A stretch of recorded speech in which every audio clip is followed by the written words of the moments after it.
Chapter 282. Most of the things could be placed in this tree hole.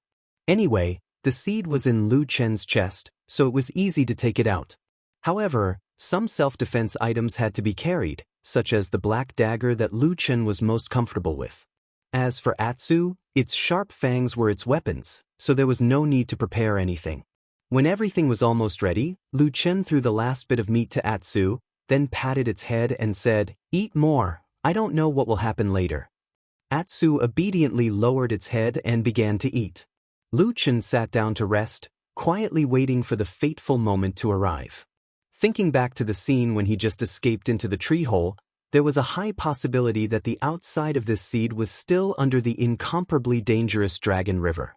If that was really the case, with the double threat of the boundless river water and ferocious beasts, it was really a hopeless situation with only a slim chance of survival. However, thinking about this at this moment was useless. He could only use the phrase, "leave it to fate," to mock himself. Anyway, staying in this tree hole would only mean starving to death, so he might as well take a gamble. Lu Chen slightly shook his head, shaking off these thoughts that troubled his mind. His gaze swept across the inside of the tree hole, and saw the half of the fire god's staff lying in the corner. After fusing with the cluster of black flames in the puddle, the current fire god's staff could be said to have changed. The surface was obviously much smoother, most of the cracks had also disappeared, and in many places, the faint lines of the totem runes could even be seen. And, as long as Lu Chen held the fire god's staff and activated the power of the black flames, the fire god's staff would shine and brighten. But it was only shining and shining. Other than that, it was useless. Lu Chen had tried many times and many methods, but he could not find the trick to activate the fire god's staff's power. Especially when he was in the barbarian tribe, the strange power of the fire god's staff seemed to have completely disappeared without a trace. It could be said that this fire god's staff was one of the most inexplicable and bizarre magical weapons that Lu Chen had ever seen in his life. However, once he thought that this thing was related to the equally bizarre and ferocious black flame curse, it did not seem strange anymore. Lu Chen held the Vulcan staff in his hand and played with it for a while. After pondering for a while, he put it aside. The origin of this magic treasure was mysterious, and the power it contained was astonishing. However, he didn't know how to use it. If he brought it with him when he went out, it would be very easy for him to accidentally lose it in some dangerous situation. That would not be good. After sitting for a while, Atsu had finished eating all the meat. He licked his lips and walked over with a satisfied look, which was rare for him. Lu Chen stood up and patted Atsu's back. He took a deep breath, smiled at Atsu, and said, "Let's go." That familiar dizziness made him feel as if the world had turned upside down and the world was spinning. Everything in front of him was pitch black. It was as if he had passed through an endless starry sky, or as if he had passed through the deep sea. There was a constant roar in his ears, but he couldn't make out what exactly it was. That moment was supposed to be short, but it seemed strangely long.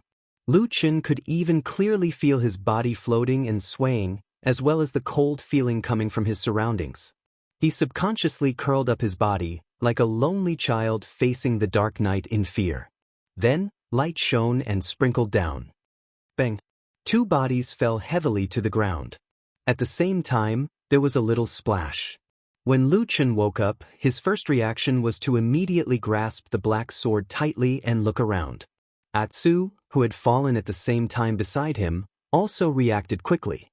It jumped up, bared its teeth, and looked around fiercely. It was daytime.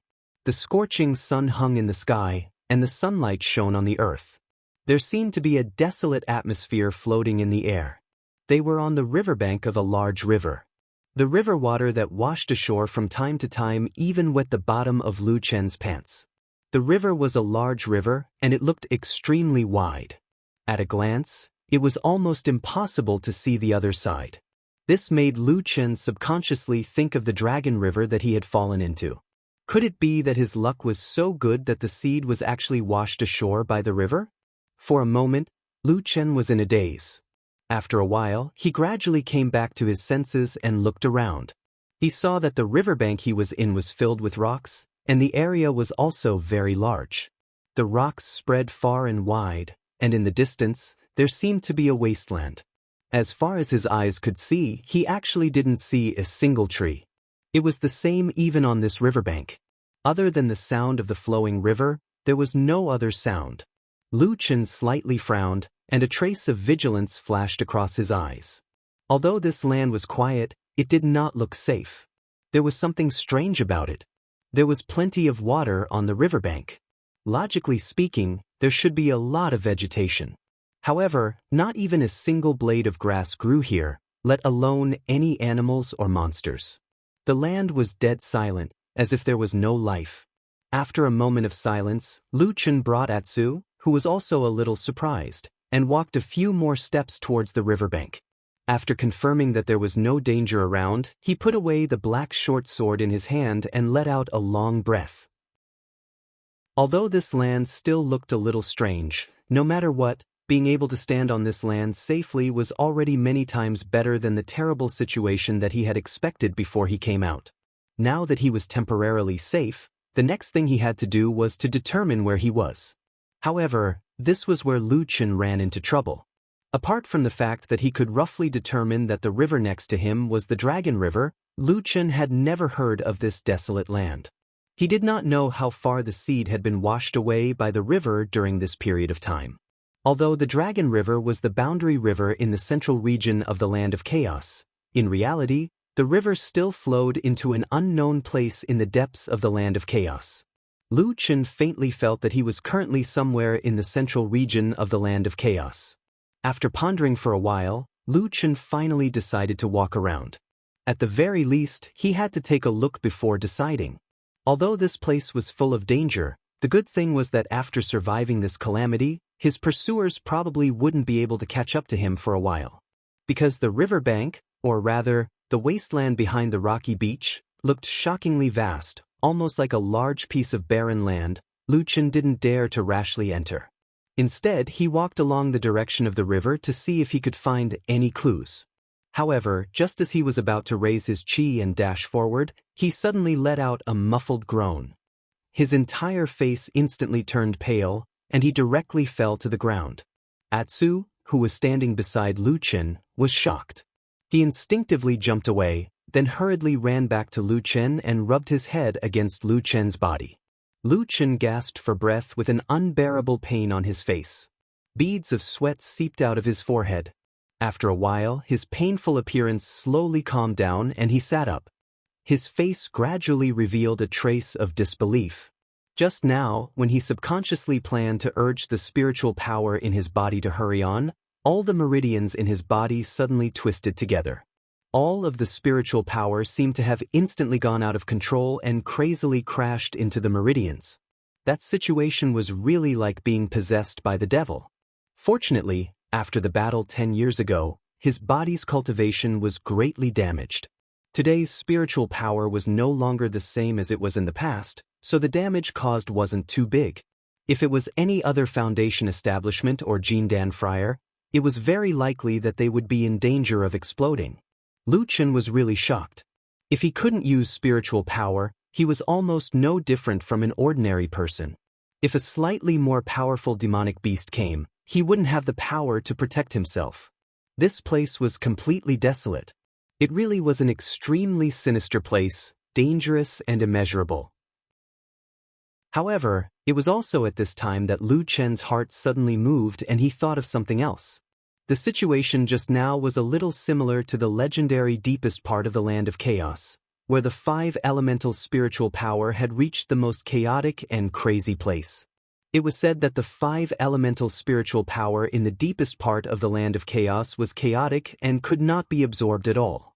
Even if one used their own spiritual power, they would immediately be affected by the outside world and suffer a backlash. It was one of the most dangerous places in the world. Lu Chen was stunned for a moment. The 5 elemental spiritual energy was so chaotic. Could it be that he wasn't in the middle of the Land of Chaos, but the most dangerous part of the Land of Chaos? Thinking of this, Lu Chen couldn't help but suck in a breath of cold air. It must be known that the center of the Land of Chaos was a place of natural danger, led by the Chaos Abyss, the spirit-shattering Sand Sea, and other dangerous places. It was a place that even a perfected Yuanian cultivator wouldn't dare to easily set foot in. With his current abilities, he might not be able to get out of this place. After standing in a daze for a moment, Lu Chen quickly calmed down. Since he was already in this situation, he could only take it one step at a time. He turned around and called out to Atsu before continuing forward. However, after taking 2 steps, he suddenly stopped and turned to look at Atsu. He said with some surprise, are you all right? Atsu wagged his tail and skipped a few times beside him, looking rather pleased with himself. Oh, I'm all right. That's great. Lu Chen smiled and said, come over and carry me.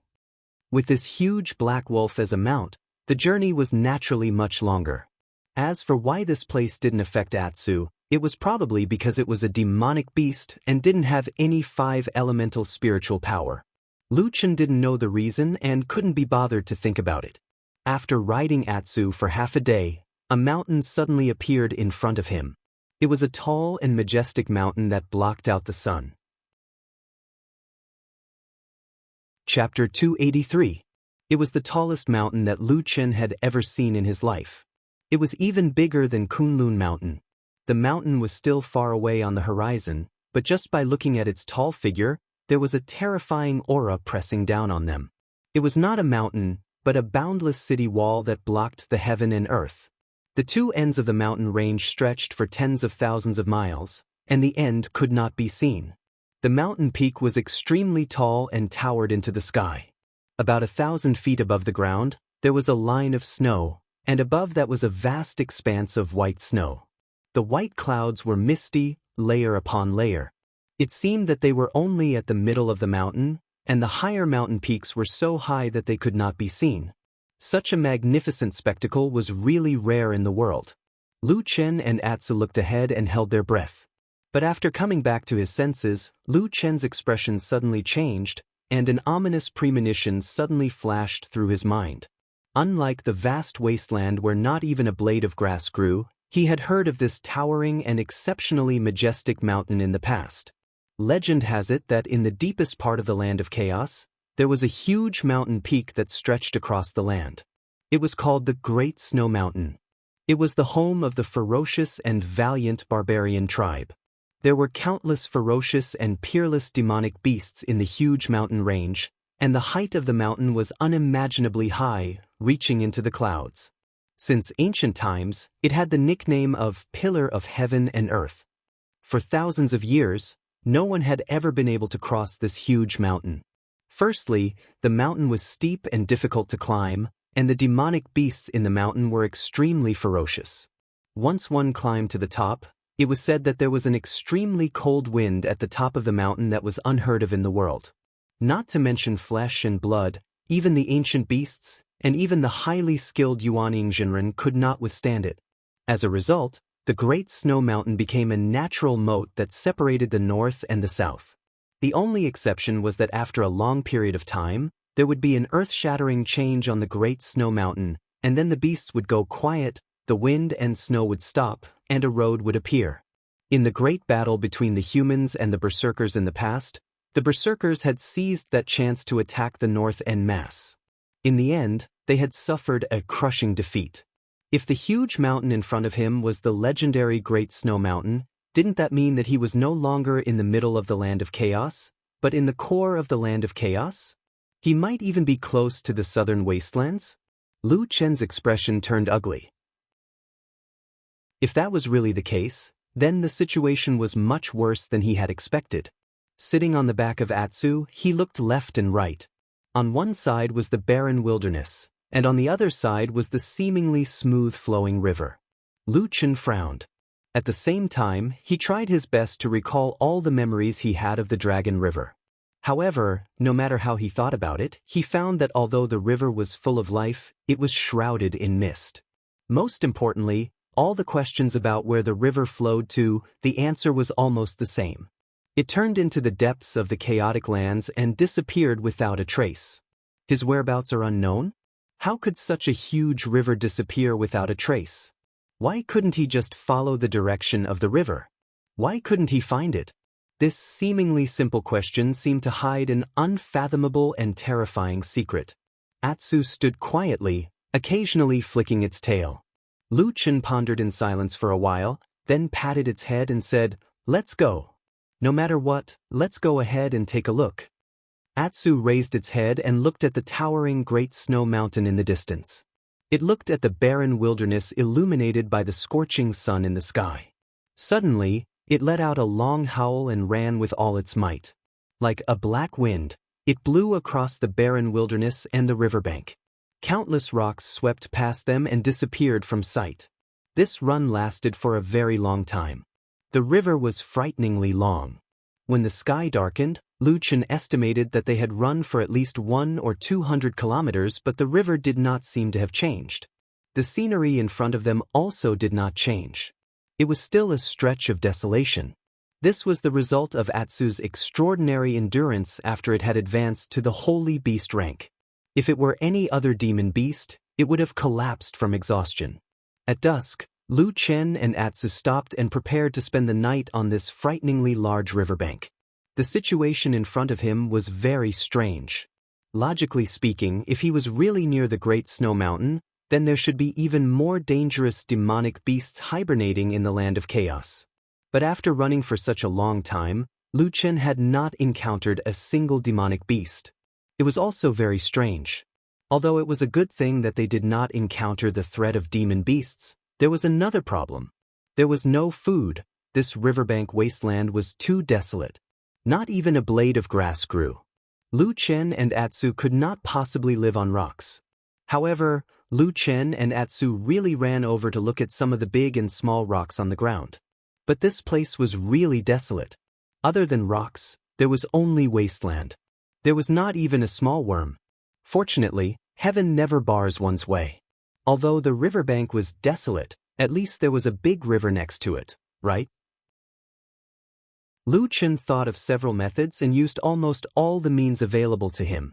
Finally, he caught a few fish from the water of the river. The fish in this river were also very different from the fish that Lu Chen had seen in the past. They were almost all different species that he had never seen before. Moreover, they were very fierce and aggressive. Lu Chen and Atsu were almost bitten.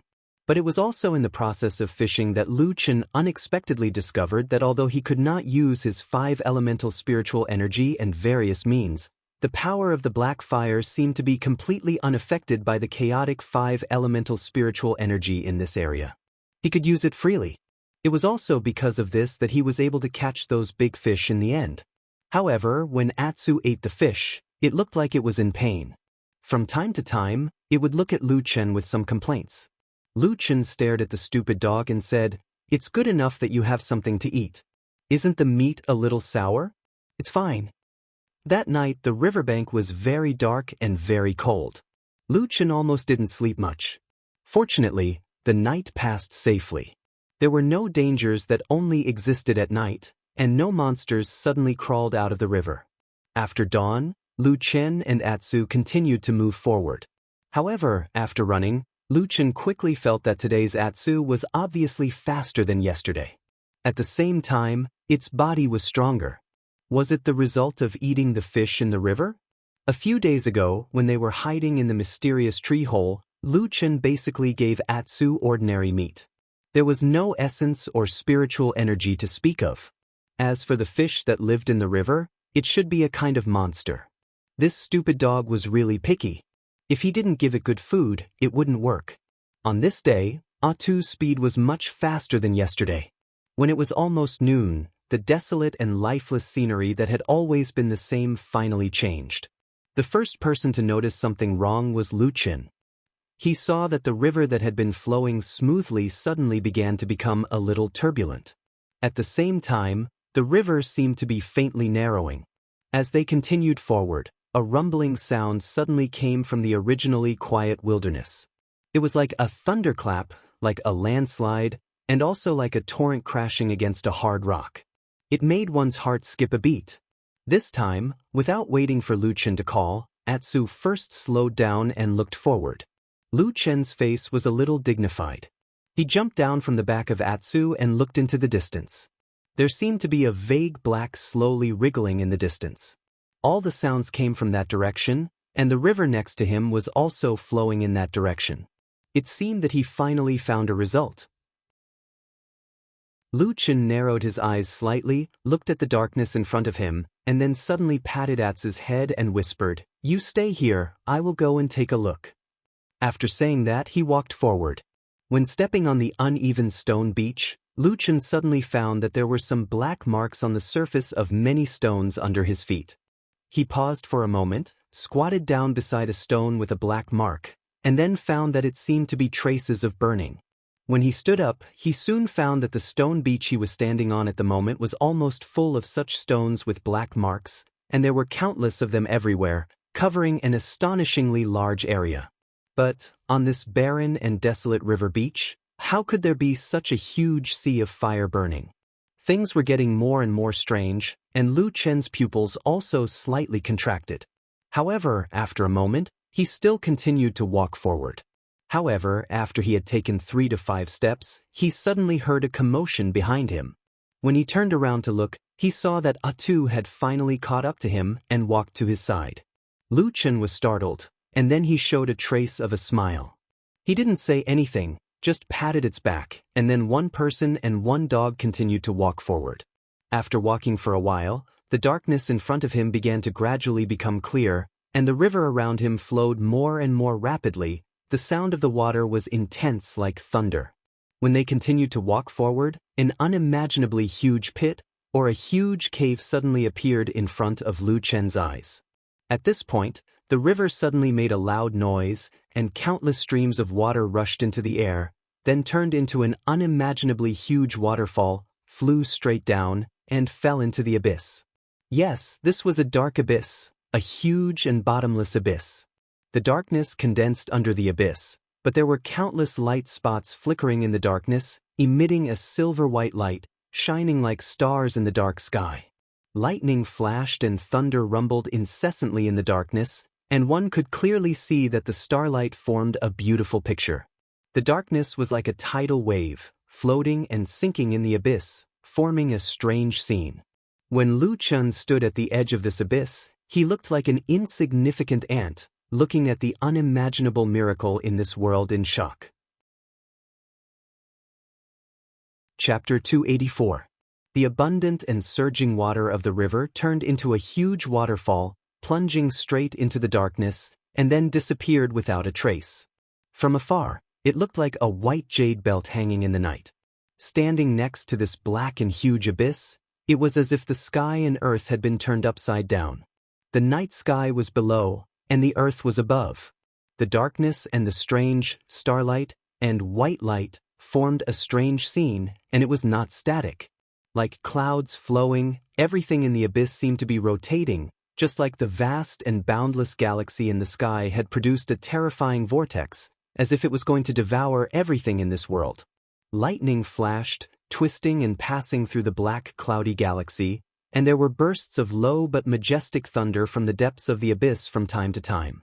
Occasionally, when 2 blazing and dazzling lightning collided, it suddenly burst out an unimaginably dazzling light, illuminating the deep night sky, but then it quickly dimmed, and then was swallowed by an even larger wave of darkness. Lu Chen only felt that his throat was a little dry. He stared blankly at the strange scenery below, which was almost beyond human imagination, and was shocked by this huge and incredible scene. Just as Lu Chen was lost in thought, he suddenly heard a few hurried roars from beside him. Immediately after, he felt a grip on his wrist, and a sharp pain accompanied by a great force that pulled him backwards abruptly came over. Lu Chen let out a pained groan, and his body jolted awake. He saw that Atu had opened his mouth for some unknown reason, and was biting his hand with all his might, trying to drag it backwards. He was shocked and angry, and just when he was about to scold, his body suddenly trembled, and he found that he had already walked to the edge of the abyss, and half of his foot was already hanging outside. If he took half a step forward, he would directly fall into this mysterious and terrible abyss. It turned out that just now, unknowingly, he seemed to have lost his consciousness. If it were not for Atsu, who was still awake and pulled him back, the consequences would be unimaginable. Lu Chen hurriedly retracted his foot, which was already halfway into the abyss, and took a few steps back. His face was a little pale and he was gasping for breath. At the same time, he was horrified. This mysterious abyss seemed to have a strange power that could make people walk into a trap. It was really creepy. After a while, Lu Chen calmed down a little, but he didn't dare to look at this strange abyss anymore.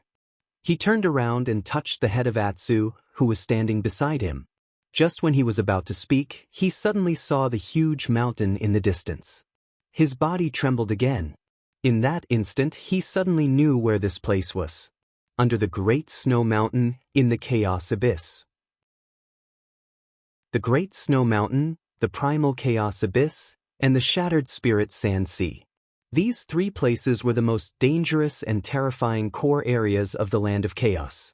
When he and Atsu hid in the mysterious tree hole, the river water of the Dragon River had actually washed the seed all the way to the deepest part of the Land of Chaos. Even in the flourishing cultivation world of the human race, it had been many years since anyone had come close to the core areas of the Land of Chaos. These most dangerous places in the world seemed to have become legends.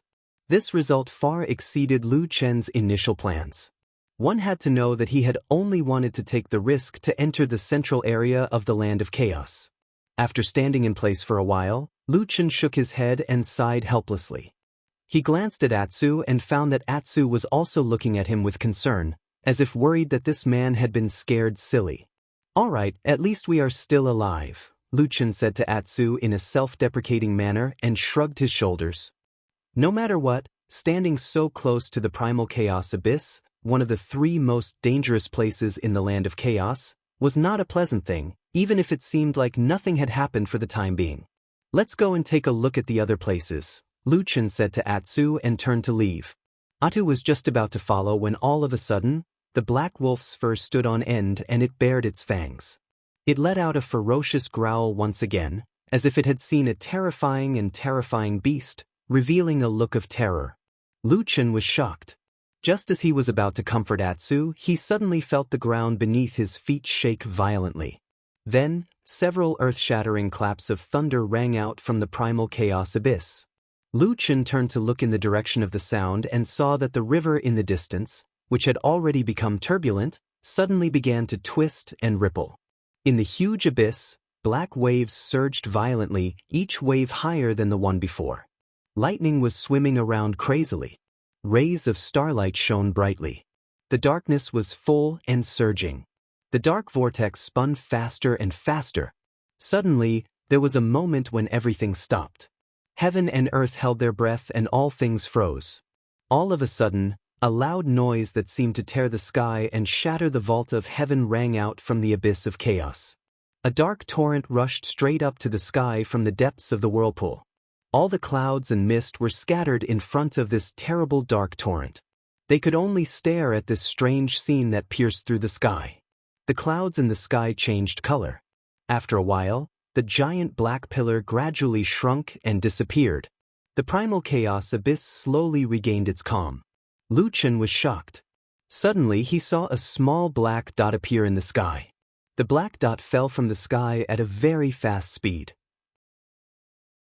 It gradually became bigger and bigger in his sight. It turned out to be a fist-sized black stone burning with flames. With an astonishing whistling sound, it fell from the sky. After a while, it smashed heavily on the ground hundreds of feet away from Lu Chen and Atsu, making a deafening roar. The ground trembled, and the black fire burned high into the sky. The ground was immediately scorched black. At the same time, sand and stones flew. Obviously, the force of the impact was astonishing. Lu Chen looked at the burning flames and the big pit on the ground. Suddenly, his face changed. At that moment, he suddenly thought of the black marks left on the ground.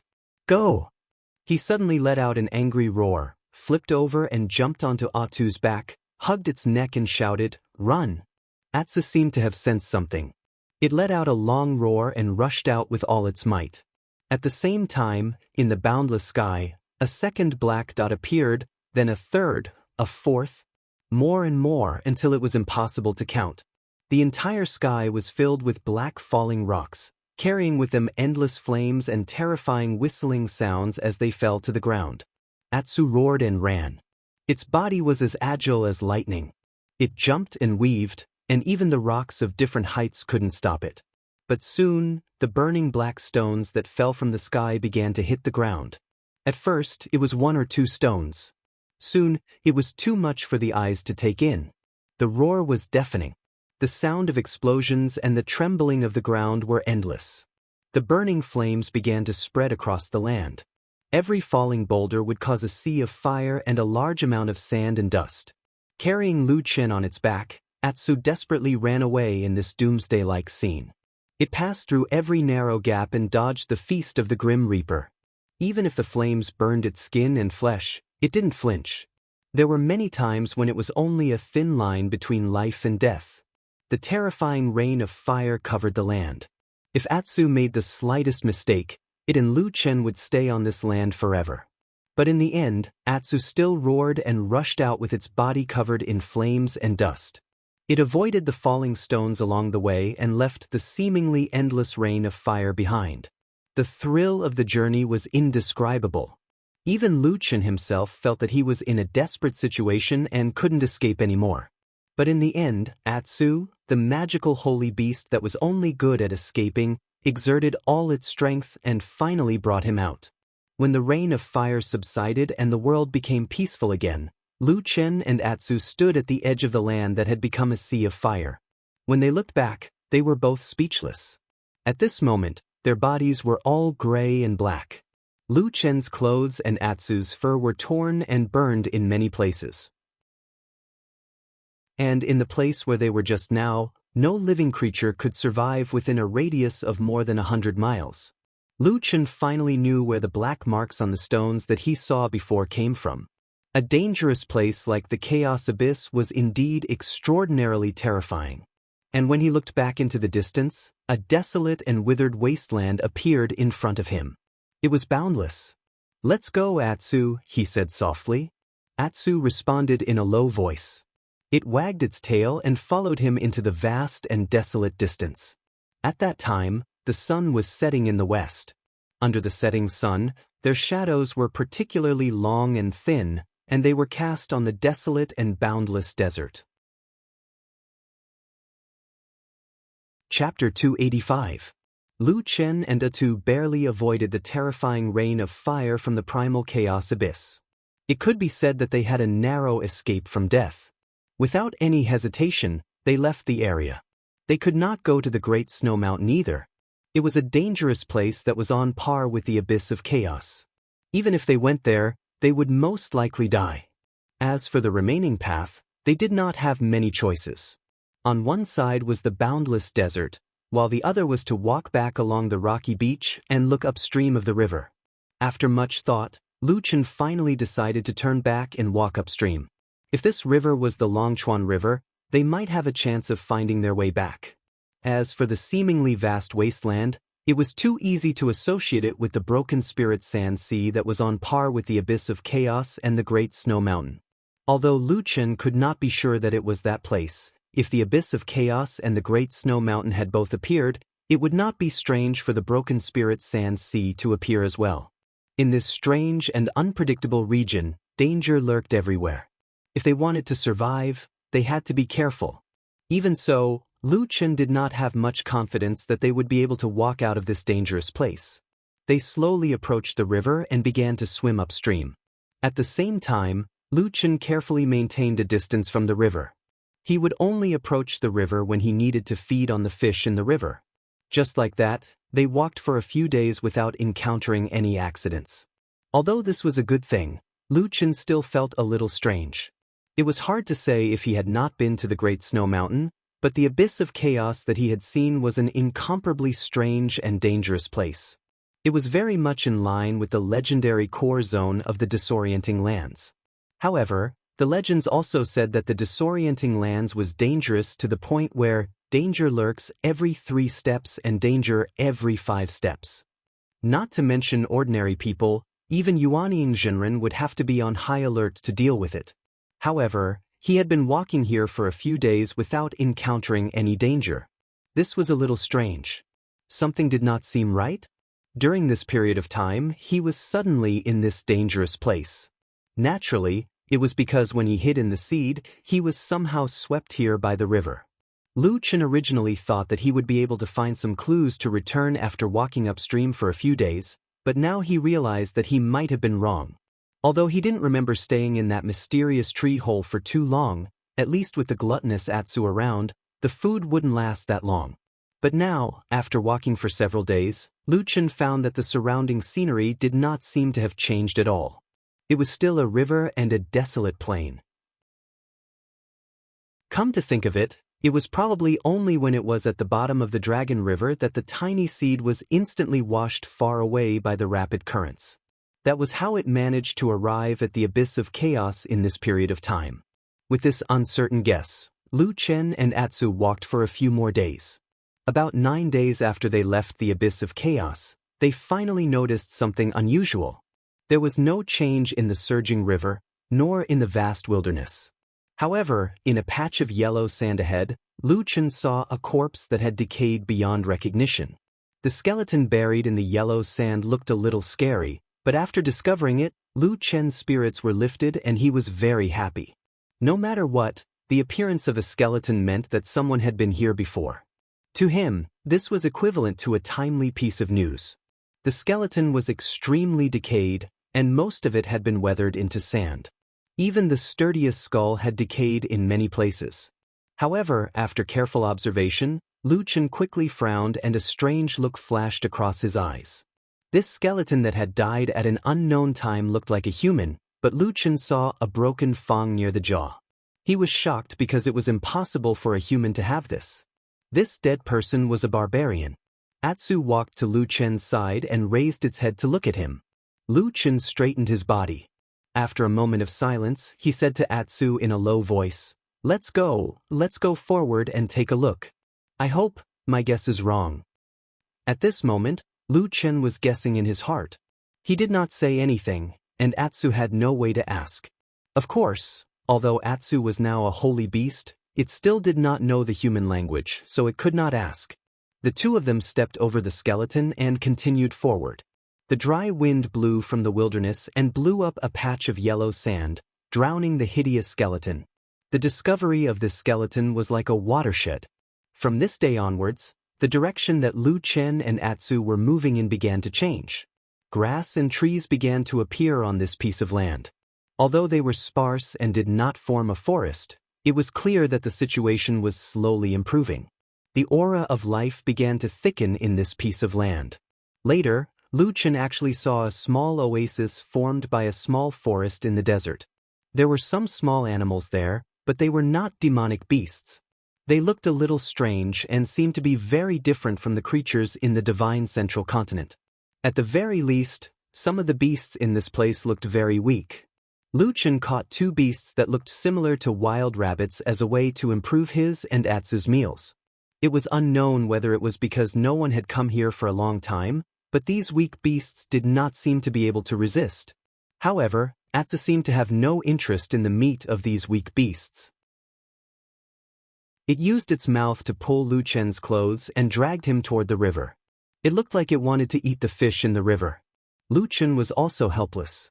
In the end, he could only help it catch 2 more beasts to deal with it. After that, they continued to move forward. Lu Chen had a feeling that the change he was looking for might be right in front of him.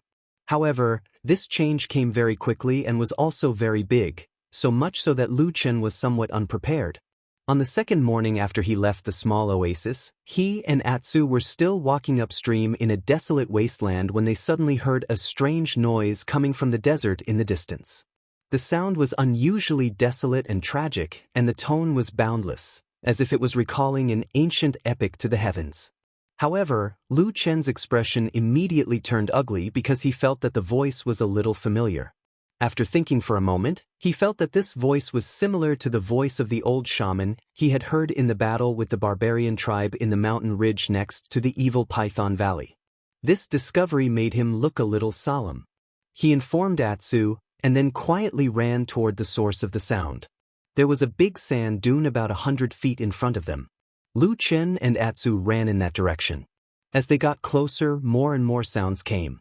It was like the howling of wild beasts, the blood-boiling sound of war drums, the crazy roars, and the roars seemed to be mixed with a bit of majesty. They climbed up, and then when they reached the top of the sand dune, they quietly poked their heads out. A battlefield appeared in front of them. It was a fierce battle involving hundreds of people. It was fierce and bloody, crazy and tyrannical. It was unfolding in front of them without any warning. About 100 feet below the sand dune, all the warriors on the battlefield were tall and burly barbarian warriors with tusks in their mouths. Most of them were bare-chested, and they were holding weapons made of huge stones in their hands. They were fighting in a violent manner. This battle seemed to be halfway through, and it had reached the most intense moment. Both sides were in a killing frenzy. Blood flowed everywhere, and corpses were everywhere. It was unknown how many barbarians had been decapitated, and their limbs were severed. The scene was extremely bloody. Atsu let out a low growl, and it seemed to be a little nervous. Lu Chen gently patted its head, but his expression didn't look good either. He turned his head and looked at the road they had come from, and the unusually long and wide river. He was speechless for a moment. Such a fierce battle between barbarians must be a war between two big tribes, and it was impossible for such a situation to happen in such a dangerous environment like the chaotic land. He secretly smiled bitterly. With a bit of self-mockery, he whispered to himself, "I've actually been washed to the southern wilderness." Yes, it was very likely that Lu Chen and Atsu were in the southern wilderness, where only the barbarians lived. The great snow mountain and the abyss of chaos he had seen were all real. But what was different from what he had imagined was that he and Atsu were now on the other side of the most dangerous area in the chaotic land. Perhaps he was the first human to set foot in the southern wilderness in thousands of years? Of course, this wasn't something to be happy about. The southern barbarian territory had been separated from the chaotic lands for thousands of years, and there were almost no humans here. Moreover, if the legends were true, there were many barbarians who had the vile habit of eating human flesh. Similarly, if this was the southern wilderness, it could finally explain why the spiritual power of the 5 elements was so abnormal that it almost crippled Lu Chen's cultivation. On the other hand, the power of the black flame in Lu Chen's body was not damaged at all. It was probably because this power originated from this place. He smiled bitterly in his heart, and also had a headache about how to survive in the future. But with a loud roar, Lu Chen's attention was quickly drawn to the battle. He saw that at the back of one of the barbarian tribes, there seemed to be someone who was finally dissatisfied with this bloody and indecisive war. Then, a barbarian dressed in black and looking like a priest walked out. He raised his hands to the sky and loudly chanted an incantation. After a while, a magic tool appeared in his hand, which seemed to be a piece of yellow wood. Then, as he chanted the incantation faster and faster, the yellow wood began to light up with runes, and a strong spiritual power began to fill the air. Totem power? Lu Chen's expression immediately turned solemn. This scene was very similar to that of the barbarian tribe he had seen in the disordered land. He just didn't know if the effect of this priest's spell would be the same as that of the old priests. Lu Chen stared at that side, his eyes shining. Chapter 286. The ancient incantation began to reverberate in the sky above the fierce battlefield, and immediately caused a commotion among the warriors on both sides. The difference was that the warriors on the side with the priest all revealed expressions of joy, while the warriors on the other side had expressions of fear on their faces. It was hard to imagine that not long ago, these incomparably valiant barbarian warriors, who would rather die than retreat in the face of blood and slaughter, would actually be afraid of the power of the priest. It seemed that to these warriors, this strange power was more awe-inspiring than death itself. Of course, Lu Chen could not understand this inexplicable mentality. They were not even afraid of bleeding to death, and yet they were afraid of this unknown magic? Come to think of it, perhaps these barbarian warriors had been instilled with the idea that the priest's magic was unparalleled since they were young. Otherwise, it was really incomprehensible. However, at this moment, he could not care about these things because when he saw the magic staff in the hands of the priest when he cast the spell, his heart suddenly moved. He immediately reached out to touch his chest, and in the next moment, the half of the fire god's staff appeared in his hand. From afar, he compared the half of the fire god's staff with the magic staff in the hands of the distant priest. Very quickly, Lu Chen noticed that there was a huge difference between the two. The color of the magic staff in the hands of the priest was bright, and the whole body was smooth. Many runes were directly engraved on the magic staff, and even when it was not casting a spell, it could still be seen very clearly. However, after the priest cast the spell, although the entire magic staff emitted a yellow light, and the runes also lit up, it was in the form of dots. Many of the runes did not respond, and were still dark. Those dots of light also did not show any signs of connecting. Recalling the appearance of the fire god's staff when it was stimulated by the black fire spiritual power, Lu Chen discovered that all the twisted and complicated runes on the fire god's staff had a natural feeling of blending with water.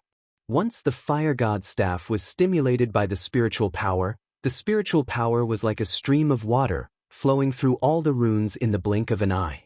Every place and every rune would light up, forming an incomparably complete totem. Up until now, the fire god's staff in Lu Chen's hands was only emitting light, barely able to be used as a torch. However, Lu Chen still felt that the fire god's staff should be much stronger than the staff in the priest's hands. Perhaps, just like what the old priest of the barbarian tribe had said before his death, this was a divine weapon? The fire god's divine weapon, the fire god's choice? Lu Chen curled his lips and put down the Vulcan staff.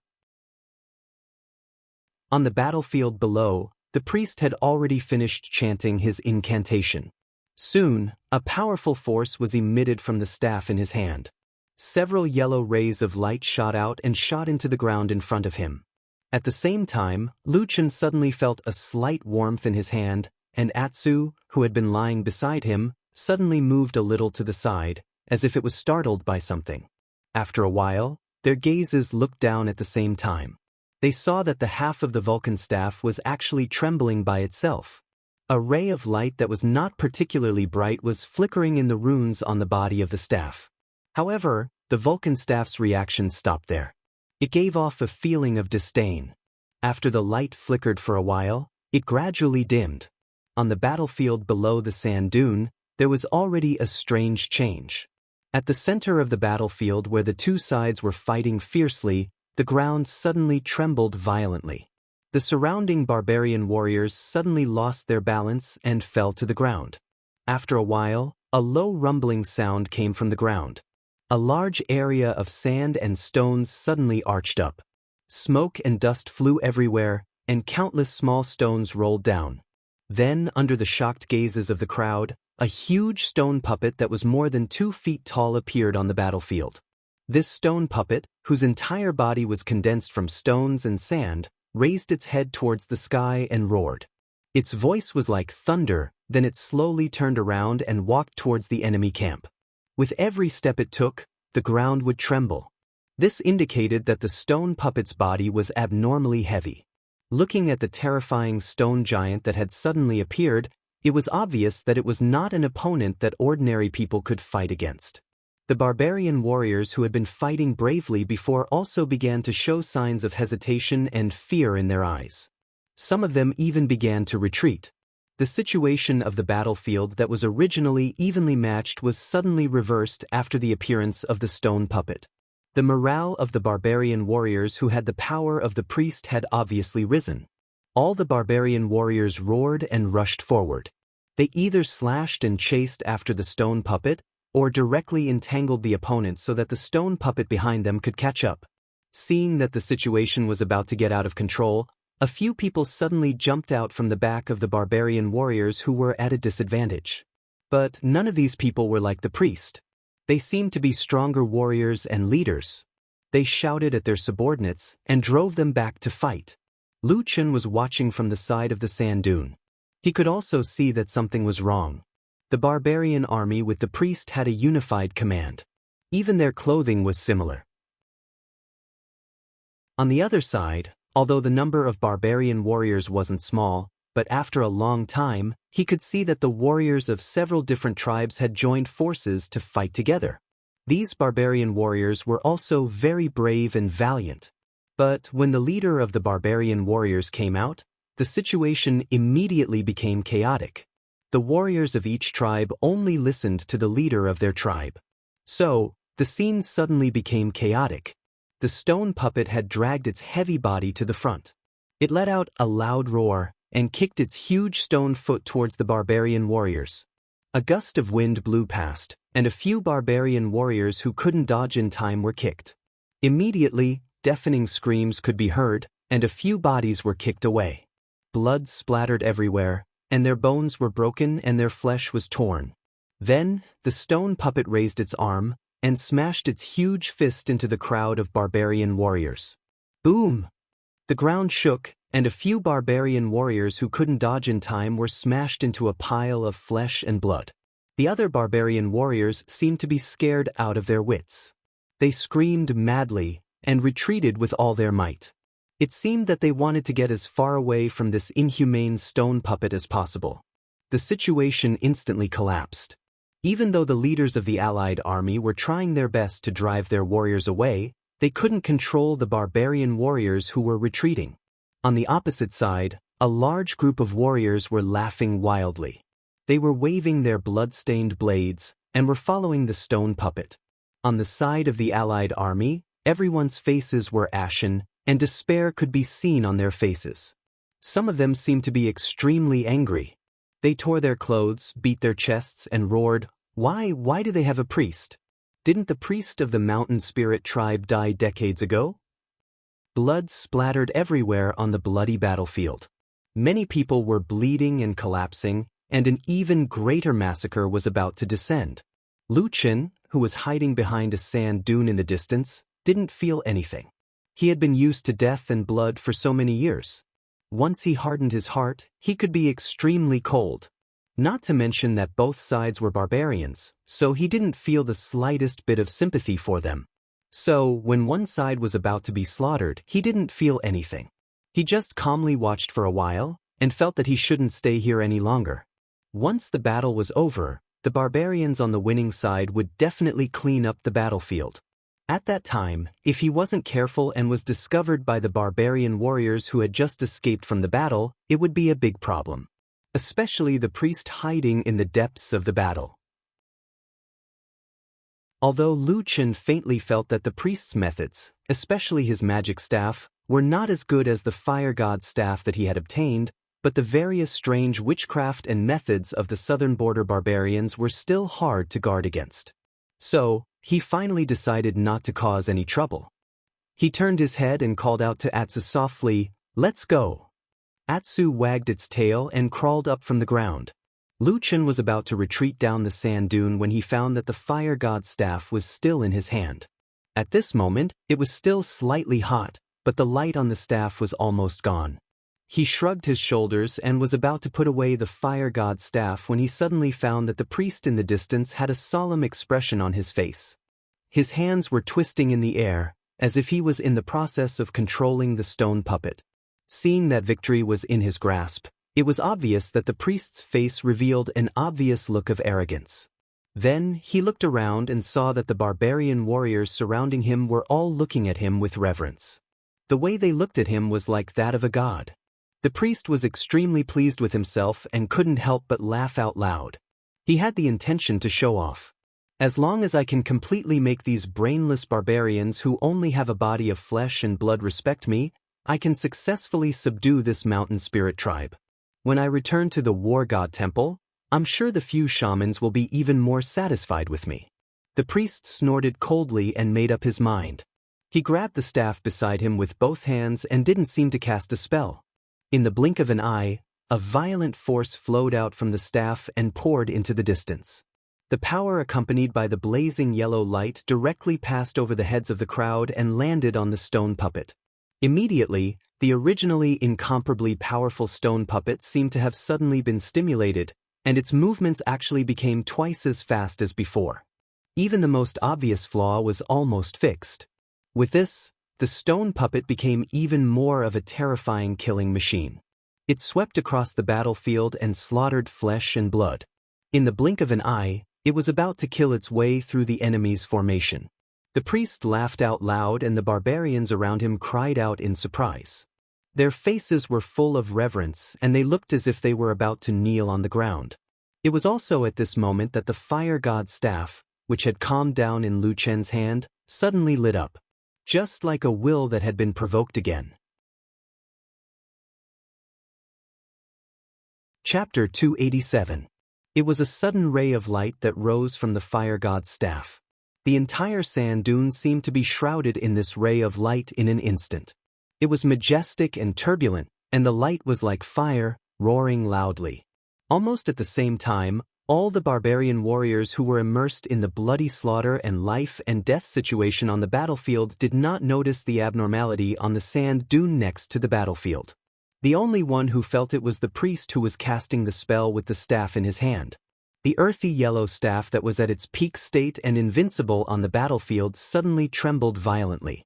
A few rays of light immediately shot back and returned to the staff, flickering non-stop, as if it was vigilant.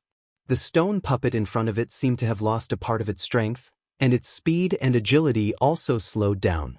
But even so, this terrifying and powerful stone puppet was still a terrifying existence that could not be defeated on the battlefield. The situation of the battle still did not change, and even the two sides did not feel anything wrong. At most, they thought that the priest felt that this little bit of power was enough to win, and there was no need to waste any more energy. However, at this moment, the priest's face suddenly became solemn. Just at that moment, he clearly felt a powerful origin power suddenly appear around him. This kind of pure and powerful spiritual power was something he had only seen from the few shamans in the war god temple in the past. Could it be that a powerful shaman had suddenly come here? The moment this thought surfaced in his mind, the priest's face instantly turned pale. Like the surrounding barbarian warriors who worshipped him, he was even more in awe of the few shamans who were at the peak of the barbarian race's power. He did not even dare to think of making an enemy out of them. However, very soon, the priest noticed that something was wrong. Because other than the wave of spiritual power, he did not feel the monstrous aura that seemed to be able to cover the sky and cover the sun that he was so familiar with. This discovery made the priest feel slightly relieved, and his eyes immediately swept around. After a moment, his eyes fell on the sand dune at the side of the battlefield.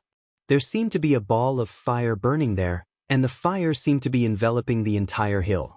And the wave of spiritual power that he felt before was coming from there. After seeing the fire, the priest could not help but be startled. Fire's spiritual power? Didn't this power disappear from the wilderness for thousands of years? A moment later, the priest sneered and a look of understanding appeared in his eyes. Only the shamans of the barbarian tribe could master the true 5 elemental spiritual powers of gold, wood, water, fire, and earth. Priests like him could only cultivate various kinds of secondary spiritual powers, but their power was equally powerful. Thinking of this, he felt a little disgusted with the enemy hiding on the sand dune. This was to disrupt his plan to subdue the mountain spirit race. Even if the other side hadn't made a move yet, as long as they affected this area, they would become his enemy. Since it wasn't Lord Shaman, then there was nothing to be afraid of. This priest himself was an extremely talented rising star in the war god temple. If it wasn't for the fact that his background wasn't too good and he didn't have the backing of a powerful tribe, his achievements would have been much greater than what he was now. It was precisely because of this that he was even more eager to subdue a tribe for his own use. But in the barbarian wasteland, all the tribes insisted on a single belief in the power of the totem. Apart from worshipping their ancestors, the barbarian tribes only worshipped one kind of totem. For example, a tribe that worshipped a fire totem would never believe in the power of a water totem. The totem's spiritual power of this priest belonged to the earth totem system of the 5 elements. He wanted to find a tribe that worshipped an earth power.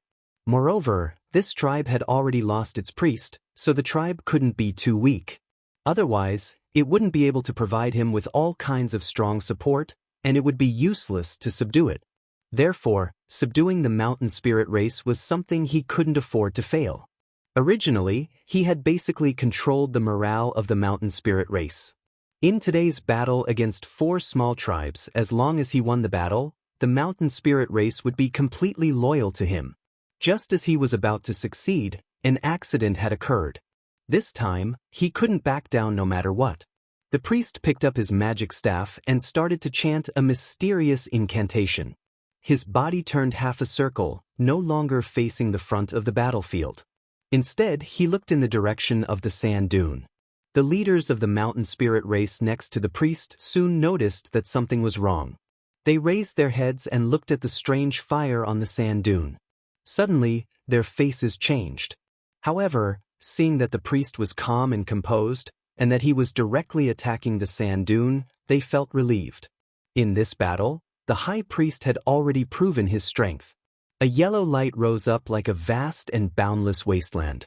It turned into a huge fist in midair, and then smashed down on the sand dune. Lu Chen, who was hiding behind the sand dune, had a helpless expression on his face. According to his original intention, he did not care whether the two barbarians fought to the death. It had nothing to do with him. Just as he was about to leave, who would have thought that the fire god's staff would do something like this? Although Lu Chen didn't know why the barbarian priest was so decisive and didn't even hesitate to attack them, it was obvious that the priest regarded them as an enemy. The fire god's staff emitted raging flames, and the body of the staff became hotter and hotter. It seemed to be very angry. Perhaps the priest thought that the other side was bold and dared to provoke him? But even if he did provoke him, there was nothing he could do. Lu Chen was helpless against the fire god's staff that could only be used as a torch for illumination. Seeing that the other party's powerful fist was about to smash down, in a moment of desperation, he could only channel the power of the black fire in his body into the fire god's staff. The black fire flashed in his eyes. Almost at the same time, the fire god's staff shone with a strange light. All the totem runes appeared at the same time, and a pure and powerful spiritual power gushed out. It was fire. Black fire. Lu Chen was so shocked that he couldn't speak for a moment. He had tried countless times in the ancient tree hole, but he couldn't activate the fire god's staff. He didn't expect that there would be a change when he used it today. As the black flames on the Vulcan staff rose up, it immediately devoured all the original flames, turning them into dark flames. The entire sand dune seemed to darken in the blink of an eye. Then a huge shadow appeared in midair, whistling as it flew. The giant fist of the barbarian priest smashed fiercely into the black shadow. But it was immediately entangled by the black flames. Then a terrifying scene occurred. The black flames started to corrode the giant fist from all directions. Then, the giant fist started to emit a low-pitched sound that sounded like the wailing of ghosts and the howling of wolves. In the blink of an eye, the entire giant fist was corroded. The last bit of light tried to escape, but it was engulfed by the sea of black shadows. It didn't even make a sound before it disappeared. In the distance, the barbarian priest's face suddenly turned pale. He spat out a mouthful of blood. His expression changed greatly, and his eyes were filled with disbelief and fear. At that moment, he seemed to have seen a ghost. He lost his composure and shouted, devil fire, this is the power of the black fire." His voice suddenly became hoarse. A moment later, a flame suddenly emerged from his throat. It burned crazily and danced wildly in the black shadow. It burnt and melted his flesh. The priest screamed at the sky. He even threw away the staff in his hand. He covered his throat with both hands and fell to the ground. He started to struggle and twitch. The barbarians of the mountain spirit tribe were shocked. They were all dumbfounded. They didn't know what had happened. One of the more courageous barbarian leaders, out of respect for the priest, took the risk to help and extinguish the flames on the priest's body. But in an instant, the black flames spread from the priest's body to his own body. A shrill scream came from the mouth of the strong barbarian warrior. He was not afraid of bloodshed, but at this moment he seemed to be suffering from an unimaginable pain. He fell to the ground, twisting and struggling with all his strength. The surrounding barbarians screamed again and again. They instantly retreated to the side, forming a large circle. They could only watch as the two people in the middle were burned to death by the strange and terrible black fire. In the end, only 2 charred skeletons were left. When the priest died in pain and madness, the stone puppet on the distant battlefield suddenly stopped moving. A moment later, This incomparably powerful killing machine seemed to have lost the support of its skeleton. All the stones and sand shattered, disintegrating into a large pile of scattered rubble, and collapsed with a loud bang. On the battlefield, there was a sudden silence. The barbarian warriors on both sides didn't seem to know what had happened. They looked at each other with their mouths agape. But then, a mournful scream came from the back of the mountain spirit tribe's camp. It resounded through the battlefield, and the situation suddenly changed. Countless mountain spirit tribe warriors looked back. They didn't know who shouted, "The priest is dead," but the crowd immediately fell into chaos. On the other hand, the morale of the allied soldiers of the few tribes was greatly boosted. A few of the leaders even seized the opportunity to roar out commands. A few of the warrior leaders even took the lead and charged into the battlefield, instantly setting off a furious counterattack. The mountain spirit tribe's side seemed to have fallen from the highest point. The whole formation trembled because of the priest's death. Then it began to collapse. The result of relying too much on a powerful force was that when that force disappeared, they would be weaker and smaller than ordinary people. The tide of battle turned in an instant. In the blink of an eye, the front line of the mountain spirit tribe's warriors had fallen. Blood splattered everywhere. Everyone turned around and fled. Behind the crowd, someone from the allied tribes suddenly roared, "Fire God! Fire God! The fire god has been reborn!" Chapter 288. There was no turning back in that battle. The mountain spirit tribe's morale were completely shattered by the sudden death of the shaman. They were chased and slaughtered by the joint army of several tribes.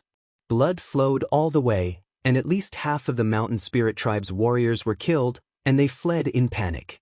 The mountain spirit tribe couldn't be ranked at the top among the barbarian tribes of the southern wilderness. Their overall strength was probably a little lower than the middle level. But after such a big battle, they had lost more than half of their elite warriors.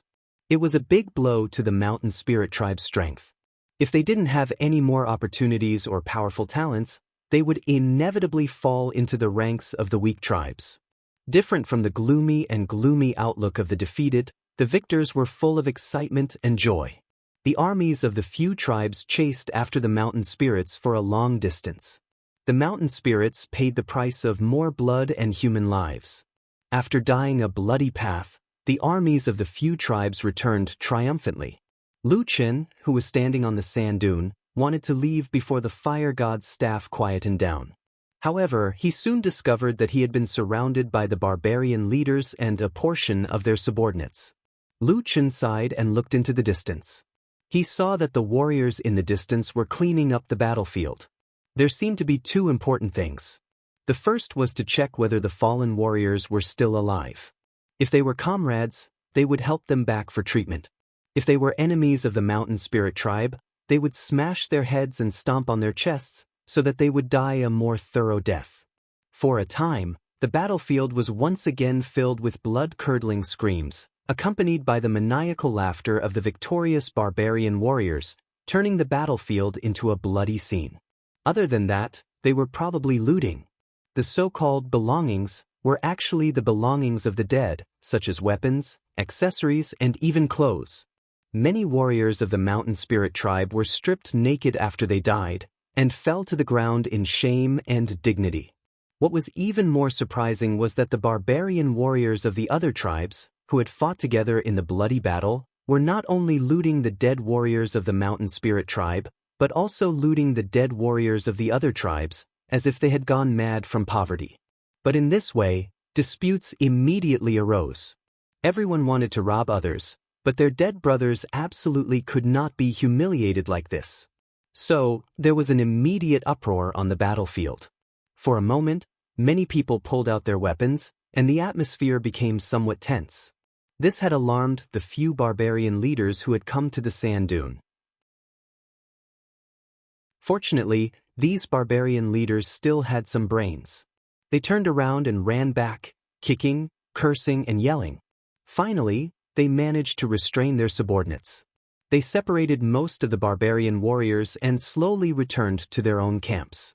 However, they naturally wouldn't return the things that they had snatched from the barbarian leaders. In this way, the battlefield finally quieted down, leaving only a miserable and ugly scene. Most of the barbarians seemed to be used to this kind of situation. Although they were fighting fiercely just now, they seemed to have forgotten about this matter after a while. They were happily counting their spoils of war. Those who had a lot of spoils of war were laughing loudly, while those who had a little bit of spoils of war were dejected. Compared to these useless barbarian warriors, the barbarian chiefs ran back to the sand dune. It was only now that the Vulcan staff in Lu Chen's hand had completely calmed down. It no longer glowed or heated up, and the totem patterns had completely disappeared. It looked just like a smooth staff. How did a human feel when he was surrounded by a large group of barbarians in the southern border? Lu Chen felt that he had roughly understood. He looked at the barbarians who were slowly encircling him from both sides of the sand dune. He frowned slightly and looked left and right from time to time, thinking about how to escape. And beside him, Atsu also seemed to feel the danger. His eyes revealed an ominous glint, and he bared his fangs. A low growl came from his throat, and he stared at the enemies who were encircling him from afar. After seeing the appearance of Lu Chen, who was standing at the highest point of the sand dune, all the barbarians subconsciously stopped in their tracks. Everyone's face revealed a look of astonishment, as if they had seen something unimaginable. After a moment, someone suddenly shouted, "Human race!" After this shout, the crowd of barbarians instantly burst into an uproar. Suddenly, there was a series of ping ping pang pang sounds. It was unknown how many people instantly pulled out their weapons. They roared angrily, and it seemed that they were about to rush over and hack Lu Chen to death. Lu Chen's pupils shrank slightly. He took a step back and placed a hand on Atu's back. Just as he was about to move, the fire god's staff in his hand, which had already calmed down, suddenly flashed. A beam of flame swayed. It did not have a strong aura, but it was very obvious that it swayed towards a certain direction in the crowd of barbarians. All the barbarians suddenly froze for a moment. Their faces revealed a look of astonishment and instinctive reverence, but it seemed that the hatred in their hearts was even greater. Moreover, they did not quite believe that a human could possess such a legendary power. Therefore, they still shouted loudly and were about to rush over and tear Lu Chen into thousands of pieces. But at this moment, suddenly, a tribe leader in the crowd of barbarians roared fiercely. He took a few steps and rushed to the front, and suddenly ran in front of Lu Chen. Lu Chen's face was stern, and a black flame flashed in his eyes. When he was about to attack, he suddenly saw that the abnormally burly barbarian leader stared at him. Especially when he saw the black flame that flashed in Lu Chen's eyes, his entire face suddenly revealed an indescribable excitement. "Roar!" He suddenly roared and turned around. He held a giant axe in his hand horizontally in front of him, and like a raging beast, he stood in front of Lu Chen. "Stop!" This roar was like a clap of thunder, instantly resounding through the entire hill. All the barbarians were stunned, and stopped in their tracks to look at the barbarian leader. Immediately, the barbarian leader waved his giant axe and roared, "Black Fire Warriors, come here." With this order, a group of barbarian warriors that looked incomparably valiant immediately responded. From the clothes and accessories on their bodies, these barbarian warriors were all from the same tribe. With a clatter, they all stood behind the barbarian leader. Facing more barbarian warriors around them, these barbarians of the Black Fire tribe did not have the slightest hesitation. They directly pulled out their weapons behind the leader and looked fiercely at their surroundings. There was no doubt that as long as the leader of the Black Fire tribe gave the order, these warriors of the Black Fire tribe would not hesitate to fight to the death with this group of people who were their comrades not long ago. "Hui Yen, what are you doing?" A shout came from the crowd, and a moment later, 3 people walked out. They all looked like the barbarian leaders. It was also at this time that the remaining barbarian warriors seemed to have a subtle atmosphere. They all retreated and gathered behind their leader, and then looked at the people of the other tribes around them with vigilance. Among the 3 barbarian leaders on the left, middle, and right, the one who shouted was the one on the left. Then, the eldest barbarian leader standing in the middle also shouted, Hui Yen, we, the Black Fire, Thunder Lizard, Divine Wood and Ghost Eye tribes, have joined hands to fight, and we are like brothers. Why are you suddenly pointing your blade at us? What do you mean? The barbarian leader called Hui Yen, who stood in front of Lu Chen, had a cold expression. He was not moved by these words at all, and only said, This person has nothing to do with you, I want to take him away. The barbarian warriors in the three tribes suddenly became restless. The leader of the Thunder Lizard tribe, who was wearing a terrifying lizard head ornament on his head, scolded, Are you blind? That's not a barbarian, that's a human. Yes, how many years has it been since a human came to the southern border? He must be a spy, we must kill him. Have you forgotten the humiliation our ancestors suffered in the north? How many great heroic souls lost their lives in that land? They were all killed by the human race. For a moment, the emotions of the tribes were stirred up, and curses came one after another. Even the warriors of the Black Fire tribe seemed to be puzzled and doubtful. Although they still stood firmly behind their leader, Hui Yen, from time to time they would sneak glances at this leader who had suddenly become strange. Hui Yan's face was still ferocious and solemn, and it seemed that he had no intention of backing down. He slashed the giant axe in his hand in the air, and with a low roar, he looked around and said, This is the power of the Black Fire, the sign of the resurrection of our fire god. His face was ferocious, and he glared at the three people in front of him. The killing intent in his eyes was not concealed, and he roared, Whoever dares to touch him will have to step over the dead bodies of all the warriors of the Black Fire tribe. As soon as these words came out, the area under the sand dunes suddenly became silent. As for the warriors of the Black Fire tribe behind Hui Yen, they all seemed to have come to a sudden realization. With a whoosh, they immediately surrounded Lu Chen and Black Wolfatu. The sudden turn of events made Lu Chen a little stunned, and he couldn't come back to his senses for a while. While the warriors of the Black Fire tribe in front of him were prepared to fight to the death, many of them secretly looked back at him, as if they were full of curiosity towards Lu Chen. In front of the crowd, the leaders of the three tribes were also stunned. Soon, everyone remembered the scene that happened at the most intense moment of the battle.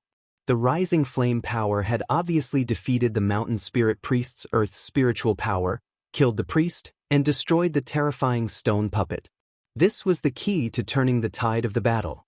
For a moment, everyone was silent, and many of the barbarian warriors showed a trace of awe on their faces, and even put down the weapons they had raised. But at this time, the leader of the Ghost Eye tribe, the only one among the three who hadn't spoken, suddenly said with a cold gaze, Hui Yen, are you trying to take a priest back?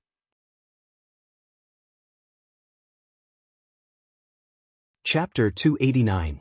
Snatch a priest back? Many of the barbarians who heard Hui Yan's words did not understand. Their faces were filled with astonishment and confusion. But soon, the expressions of the two barbarian leaders who stood at the front changed drastically. Their gazes immediately landed on Lu Chen, who was standing behind Hui Yen. In the southern wilderness, for every tribe, the people who mastered the power of witchcraft were the source of the tribe's prosperity. However, there were only a very small number of people who could perceive the incomparably chaotic spiritual power and use a special method to cultivate witchcraft. These people were known as priests. And among the priests, those who stood at the peak and were able to grasp the source of the spiritual energy of the southern territory were called shamans. Any tribe that lost a priest would not be able to maintain its prosperity.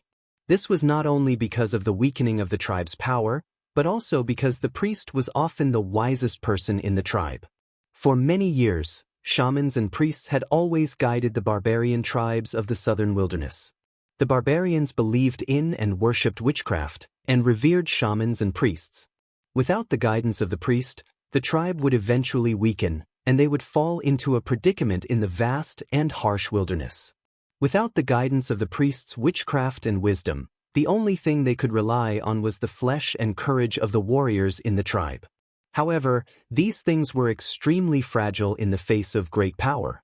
A few years ago, the mountain spirit tribe was like the other four tribes. They didn't have a priest and struggled in the lower world of the wilderness. However, once they were influenced by a priest, the strength of the mountain spirit tribe rapidly expanded. Today, they could even fight against 4 people alone. The power of worship and belief of the Black Fire tribe had indeed appeared before. After the chief ghost I explained, the other 2 tribal chiefs immediately understood. But understanding was one thing, but they still looked at Lu Chen in disbelief. That was a human. In the long history of the southern wilderness, there had never been a non-barbarian priest or shaman. But no one had ever said that the priest and shaman couldn't be a foreigner. A human was going to become a priest of the barbarian tribe? The few leaders and the barbarian warriors behind them, who were starting to understand the situation, even the barbarian warriors of the Black Fire tribe, all had their mouths wide open in shock. Lu Chen had also heard it himself. After understanding the meaning behind this matter, even though his temperament was much calmer than an ordinary person, he could not help but be greatly shocked. His gaze landed on the back of the abnormally tall and sturdy Huiyan. Obviously, this chief warrior of the Black Fire tribe had thought of all these in a short period of time. Then he decided to use all the warriors of the Black Fire tribe to fight against the other 3 tribes without any hesitation. Even Lu Chen himself felt that it was a little inconceivable. At this moment, Huiyan, who was being stared at by everyone, had a serious expression on his face.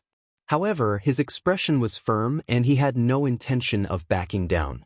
He only said in a low voice, "Whether he is a priest or not, I don't know. This is up to the Black Fire tribe's chief to decide." But what appeared just now was the power of the fire god of our Black Fire tribe. No matter what, I must bring this person back. Whether he lives or dies will be decided by the chief. The other 3 tribes looked at each other, and the chiefs frowned.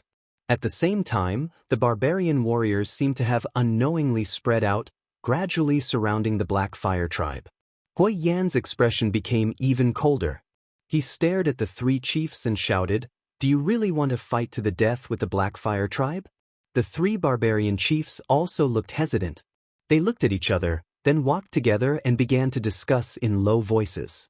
Actually, based on their current strength, none of the tribes had any priests. With 3 tribes against 1, the Black Fire tribe would definitely have the upper hand. But if the Black Fire tribe fought to the death, the 3 tribes would inevitably suffer some additional losses. The life of every barbarian warrior was precious. Although they could fight to the death for the tribe as a chief, they could not easily waste the lives of the warriors under them. Otherwise, the great ancestors of the tribe would curse them, and they would forever be despised by the tribe, and their souls would never be able to return to peace.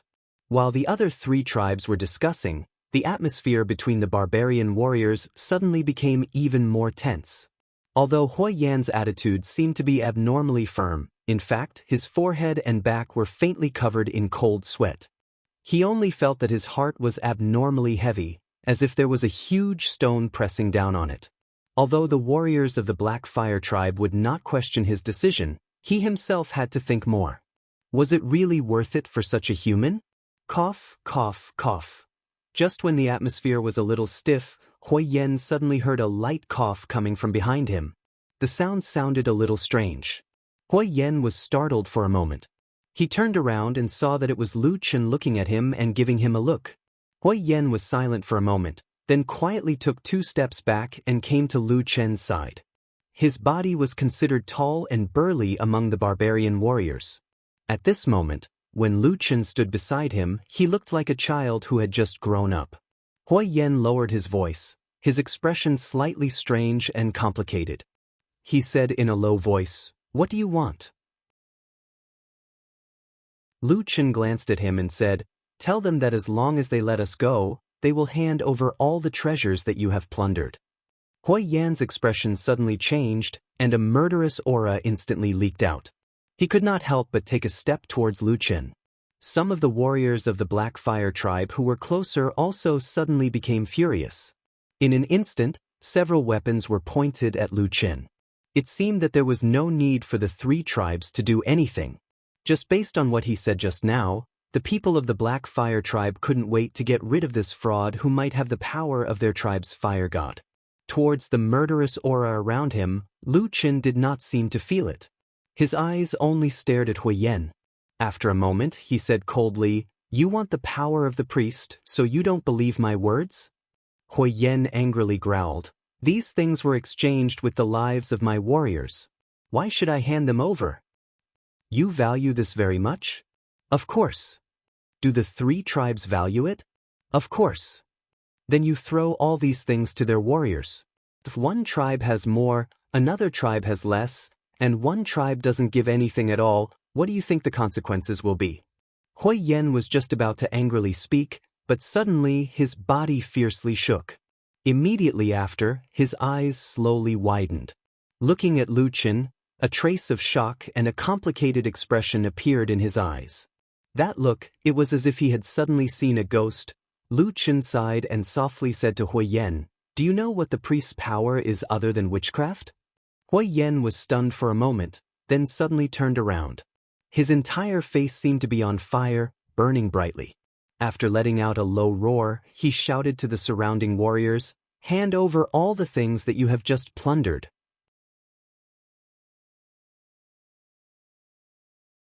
Chapter 290.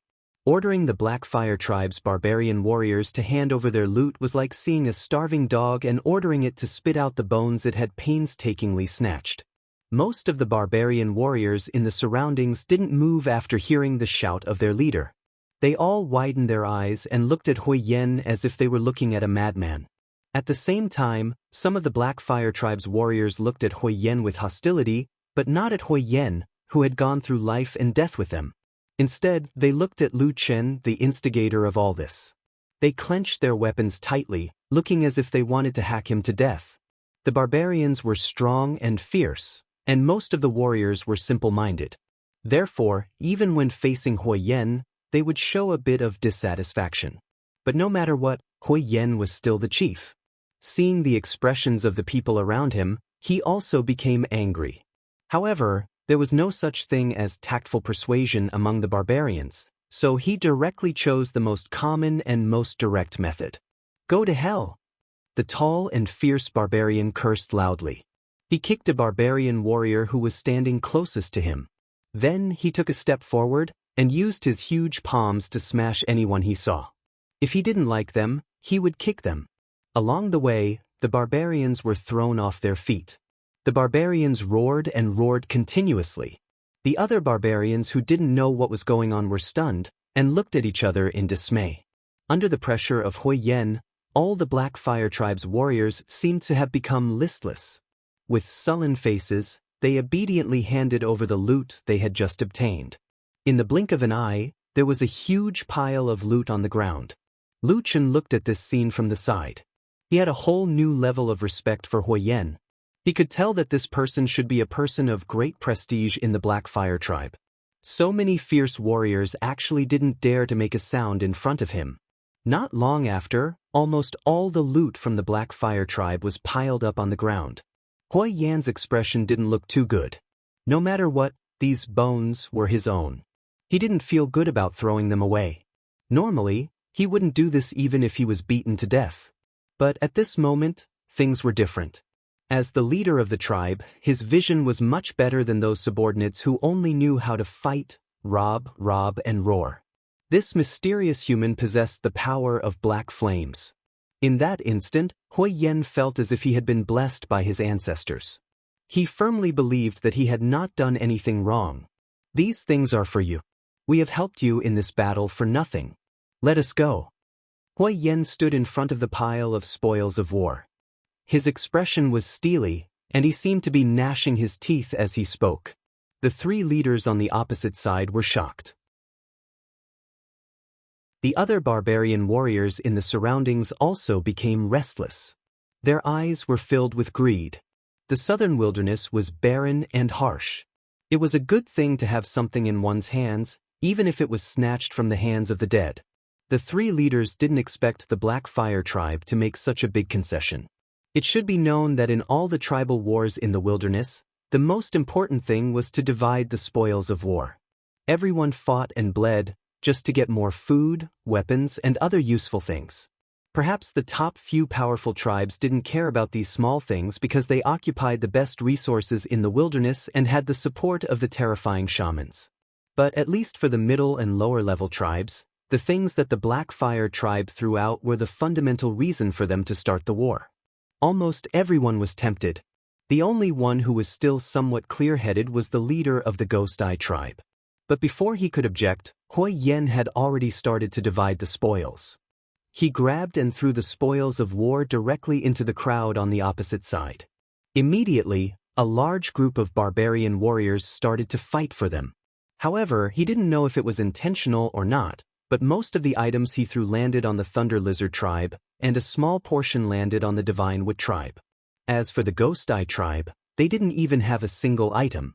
Of course, this immediately aroused the dissatisfaction and public anger of the Ghost Eye tribe. Angry shouts immediately came out. The barbarian warriors of the Ghost Eye tribe looked at the excited faces of the people from the Thunder Lizard tribe and the Divine Wood tribe who got the spoils of war, and their eyes turned red. However, Hui Yan's actions were extremely fast. He quickly threw out the last of the items, then waved his hand and led the rest of the Blackfire tribe to surround Lu Chen and Atu as they retreated down the sand dune.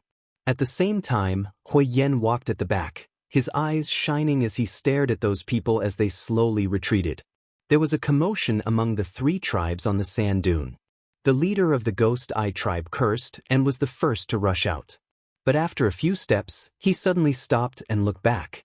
He saw that the people of the other two tribes were still standing in the same place. The people of the Divine Wood tribe looked left and right. When they saw the Thunder Lizard tribe, there was envy in their eyes, but when they saw the Ghost Eye tribe, they suddenly felt a sense of superiority. After hesitating a few times, no one moved forward. As for the Thunder Lizard tribe, so many good things suddenly appeared on the ground. Originally, they had to bleed, sweat, and even risk their lives to get them. Only an idiot would follow the idiots of the Ghost Eye tribe and risk their lives. Therefore, a large group of people from the Thunder Lizard tribe were desperately fighting for the things on the ground. It looked like a group of dogs fighting for meat and bones. They didn't even look at the people of the Ghost Eye tribe. The leader of the Ghost Eye tribe flew into a rage and cursed loudly. He looked back at the retreating people of the Blackfire tribe and the tall and fierce figure. After hesitating for a while, he finally sighed and didn't chase after them. If he chased after them now, without the help of the Thunder Lizard tribe and the Divine Wood tribe, it would be equivalent to the Ghost Eye tribe fighting against the Blackfire tribe. Not to mention the fact that the outcome was uncertain. Even if the Ghost Eye tribe won, it would be a Pyrrhic victory. At that time, they would inexplicably lose the lives of more than half of the warriors of the tribe.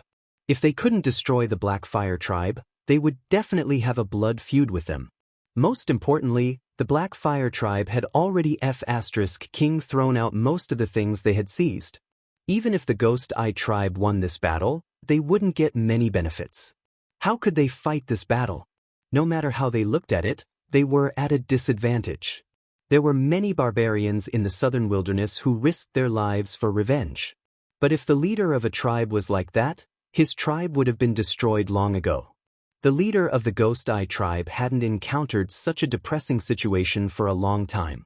He looked at the backs of the people of the Blackfire tribe gradually getting further and further away, and then looked at the two tribes behind him who were still gloating. The leader of the Ghost Eye tribe looked up to the sky and sighed. "Priests, those are priests," he said with a sad face. "A bunch of idiots."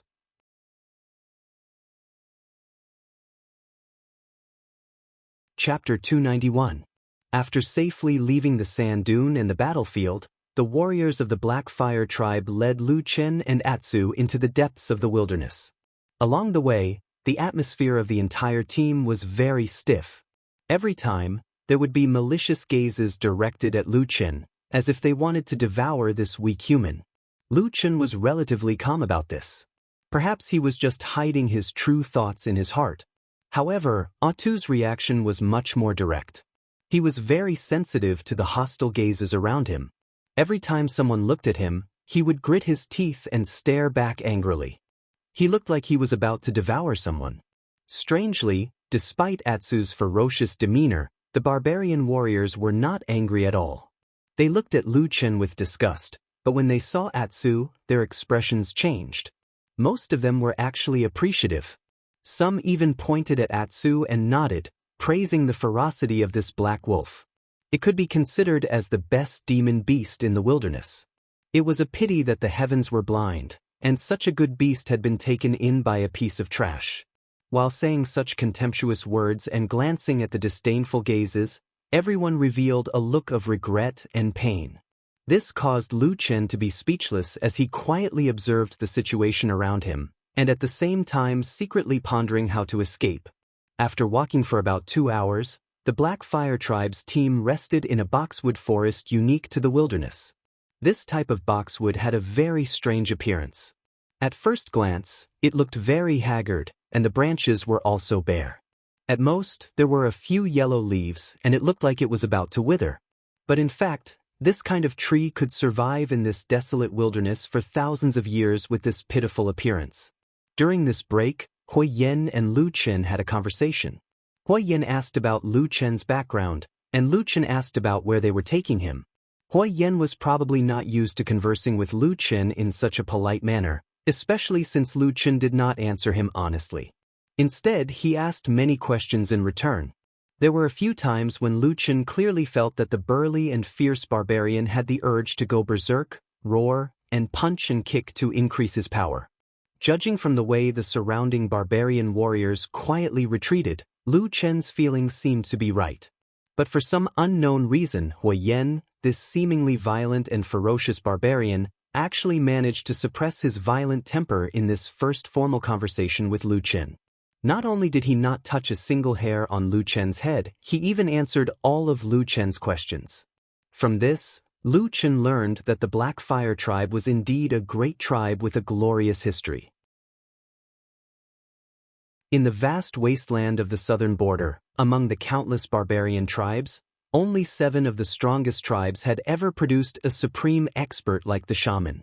Without exception, all of them had mastered the most powerful source of power in the southern barbarian witchcraft.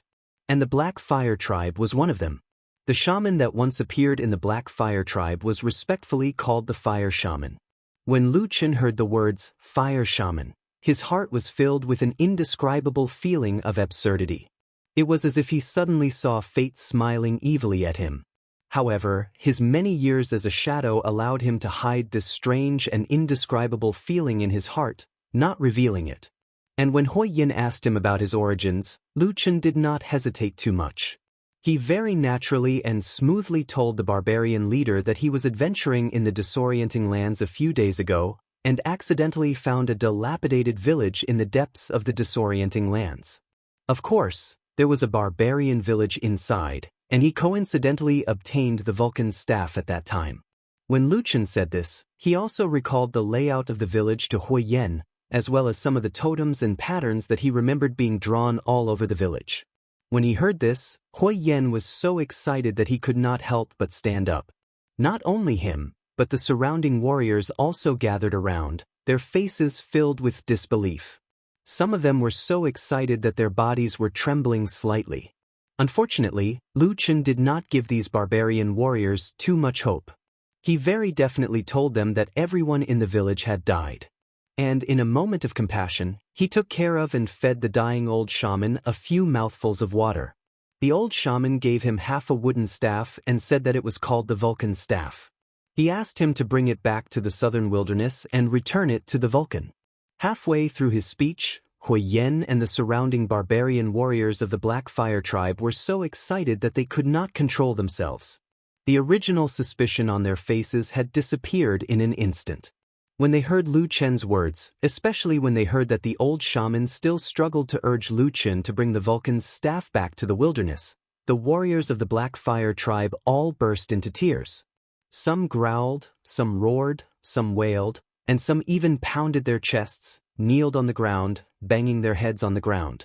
They did not even realize that they were bleeding. The onlookers were all trembling, as if they had committed a grave mistake and could not control themselves. Among the crowd, even Hui Yen, who seemed to be the calmest and most composed, had tears in his eyes. His body trembled as he slowly turned to face the north. Looking at the endless land and the vast sky, he knelt on the ground with a thud and pounded his hands on the ground. He mumbled incomprehensibly, choking with sobs. Looking at the large group of barbarian warriors who were behaving strangely and weeping, Lu Chen was once again speechless. Although he did not know the history of the Black Fire tribe, but from the looks of it, it was clear that the small barbarian village that was destroyed was inextricably linked to the Black Fire tribe. As for why these barbarians were so agitated, he did not know. After a long while, the surrounding barbarian warriors slowly returned to normal. But many of them still had expressions of sadness and pain on their faces, and their eyes were red. But to be honest, with the ferocious appearance of the barbarians at this moment, they did not look sad at all. Instead, they looked even more ferocious, like beasts with red eyes after being angered. After this torment, not only Hui Yan, but even the barbarian warriors who originally hated Lu Chen looked at Lu Chen with much friendlier eyes. There was no longer so much hostility, as if the distance between them had suddenly been shortened. But compared to the other simple-minded Black Fire tribe warriors, Hui Yan, the leader, was obviously more intelligent. In his excitement, he still remembered to ask Lu Chen, "For thousands of years, no human has been able to cross the land of chaos to reach the southern wilderness. So, how did you get here?" This question was not easy to answer. He definitely could not tell the truth. That seed was Lu Chen's biggest secret. Therefore, Lu Chen could only make up a story. He only said that after burying the old priest, he left the village. Not long after, he was chased by ferocious beasts and fell into the terrifying Dragon River. In the middle of it, he encountered an even more ferocious and unimaginably terrifying giant beast in the river and was knocked unconscious. He thought that he would definitely die, but before he fainted, he vaguely felt that half of the fire god's staff suddenly lit up, and a mysterious light enveloped his whole body. After that, he did not know. When he woke up, he was already in the southern wilderness. What happened next was that he accidentally saw the battle between the four tribes. There were many flaws in this story, but to the Black Fire tribe, it was surprisingly effective. They almost immediately believed it without a doubt. With Hui Yan as the leader, the barbarian warriors immediately knelt down, and then made a strange but solemn salute to the sky, loudly praising the supreme glory and power of the fire god. Lu Chen stood at the side and silently looked at this tribe that believed in the fire god. Suddenly, he thought of the fanatics of the Three Realms demonic cult that he had seen in the vast land of the Divine Land. Although the races were different and the things that they believed in were completely different, at this moment, in Lu Chen's mind, their figures actually overlapped. In this life, Lu Chen had never believed in any gods. If he did not have such an unwavering belief, he would have long collapsed in the demonic cult. At this moment, he naturally had no respect for the so-called fire god. He just subconsciously felt that it was a little strange. At the same time, since he came to the southern wilderness, it seemed that everything was too coincidental.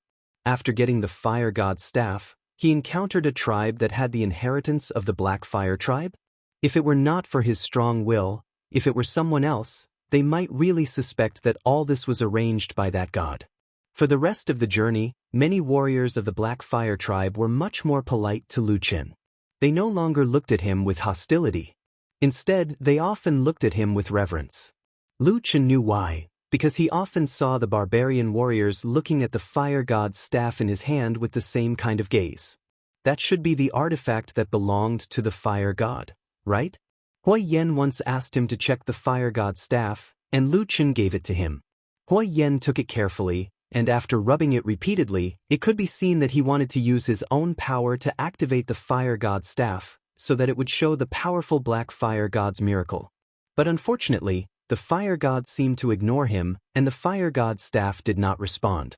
At this moment, Hui Yan seemed to have suddenly become smarter.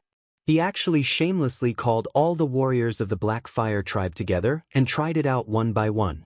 The Black Fire tribe was the tribe that admired the fire god the most. They were the direct descendants of the fire god's power, so there would definitely be people that were favored by the fire god. No one said anything about this. However, in this subtle atmosphere, If there really was someone who was favored by the fire god, that human seemed to be dispensable after completing the mission of returning the fire god.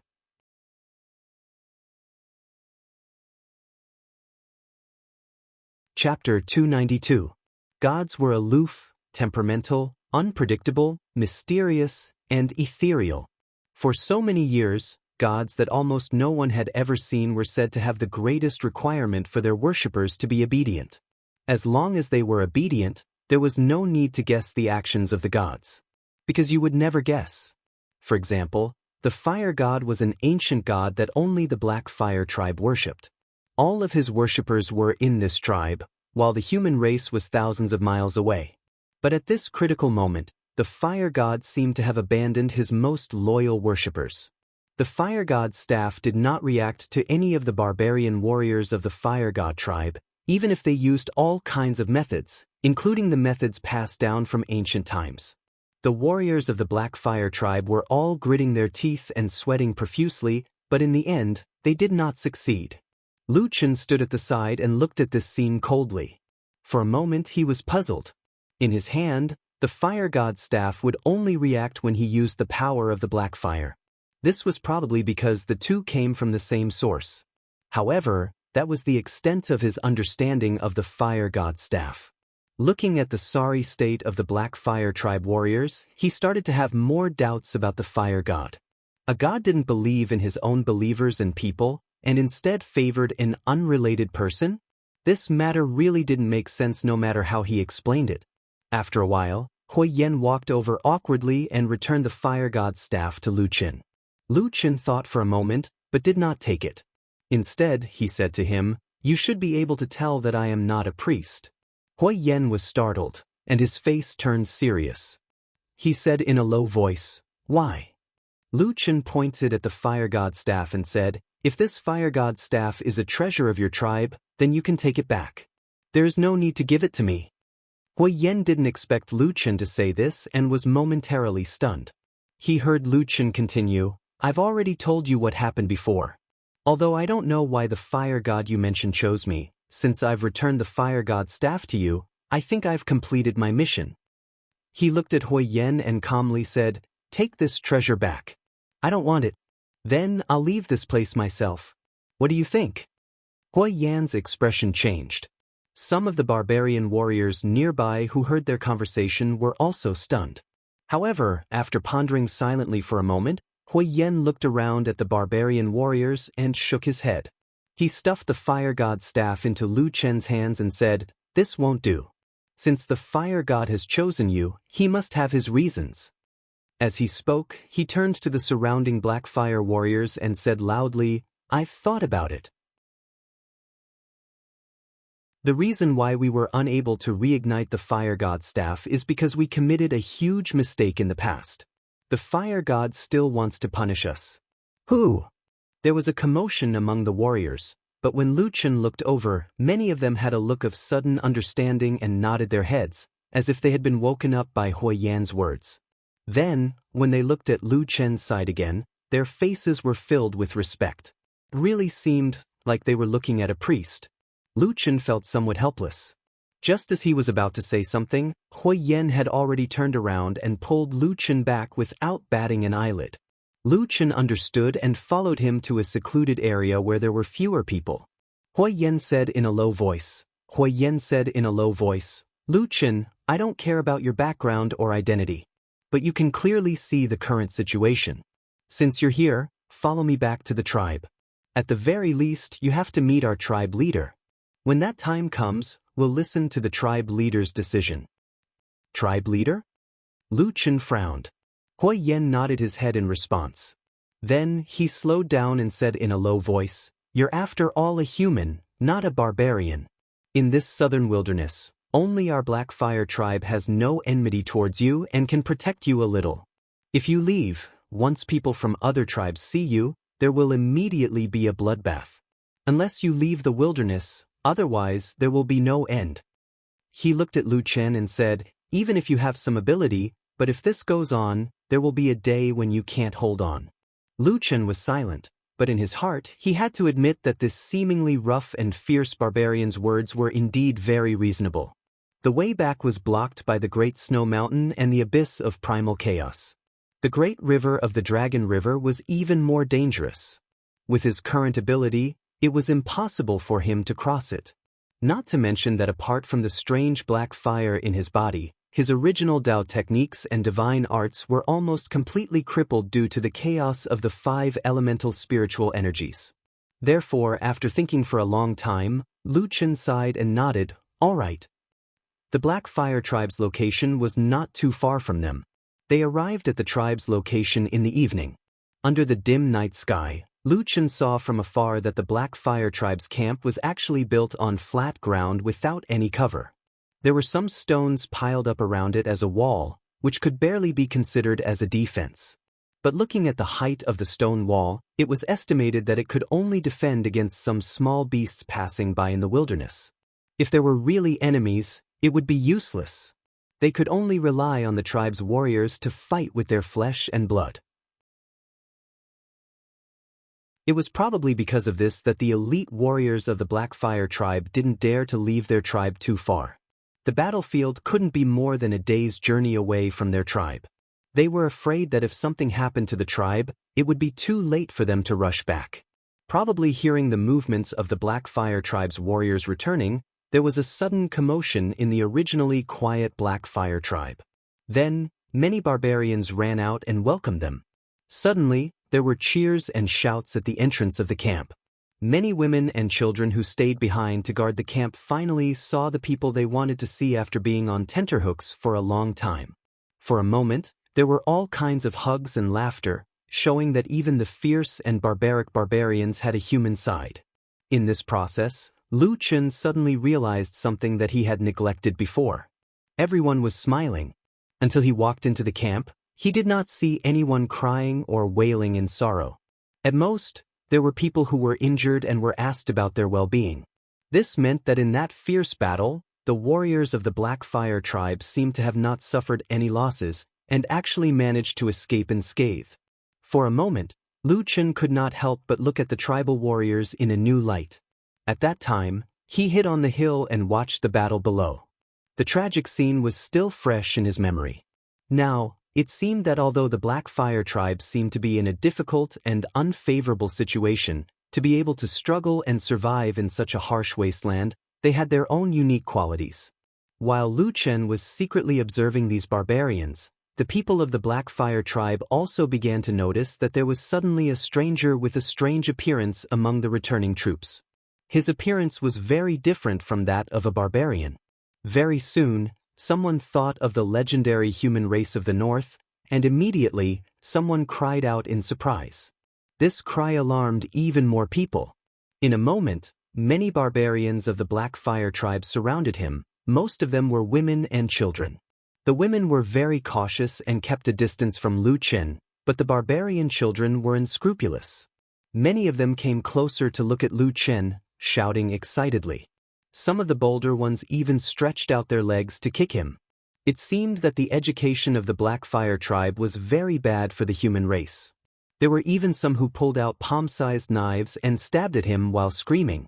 This behavior immediately shocked the barbarian warriors who escorted Lu Chen back.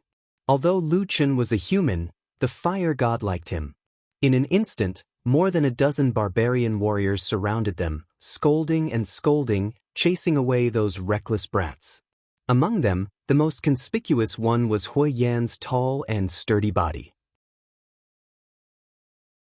The leader of the barbarian warriors jumped over and directly grabbed the tallest and strongest child, who was also the only one who pulled out a knife and was about to stab someone. He slapped the child to the ground, then grabbed one of the child's legs and lifted him up. The child was not afraid of him and was still struggling in midair. He held the knife and waved it at Lu Chen, shouting, "Let me go, let me chop off his head and put it on the roof of father's house." Hui Yan's face darkened as he cursed. He stretched out his hand and tossed the little boy away. The child fell to the ground and rolled a few times, but his skin was surprisingly sturdy. He flipped over and jumped up again, still cursing and shouting, "Father, why didn't you let me kill him? Isn't he a human?" "Shut up." Hui Yen scolded, then signaled Lu Chen to follow him. Lu Chen and Atsu followed behind him, walking deeper into the tribe. At this moment, when everyone saw this scene, they naturally knew that Lu Chen's identity was somewhat different from others, so they did not say anything. Only the child still looked very fierce, staring at Lu Chen with an unconvinced expression. When they walked past the child, Lu Chen glanced at him and saw that the child was still trying his best to show a fierce expression, glaring at him fiercely. He could not help but laugh and said to Hui Yen, "Your son?" Hui Yen coughed and said, "An idiot." The child was furious but did not dare to get angry at his father.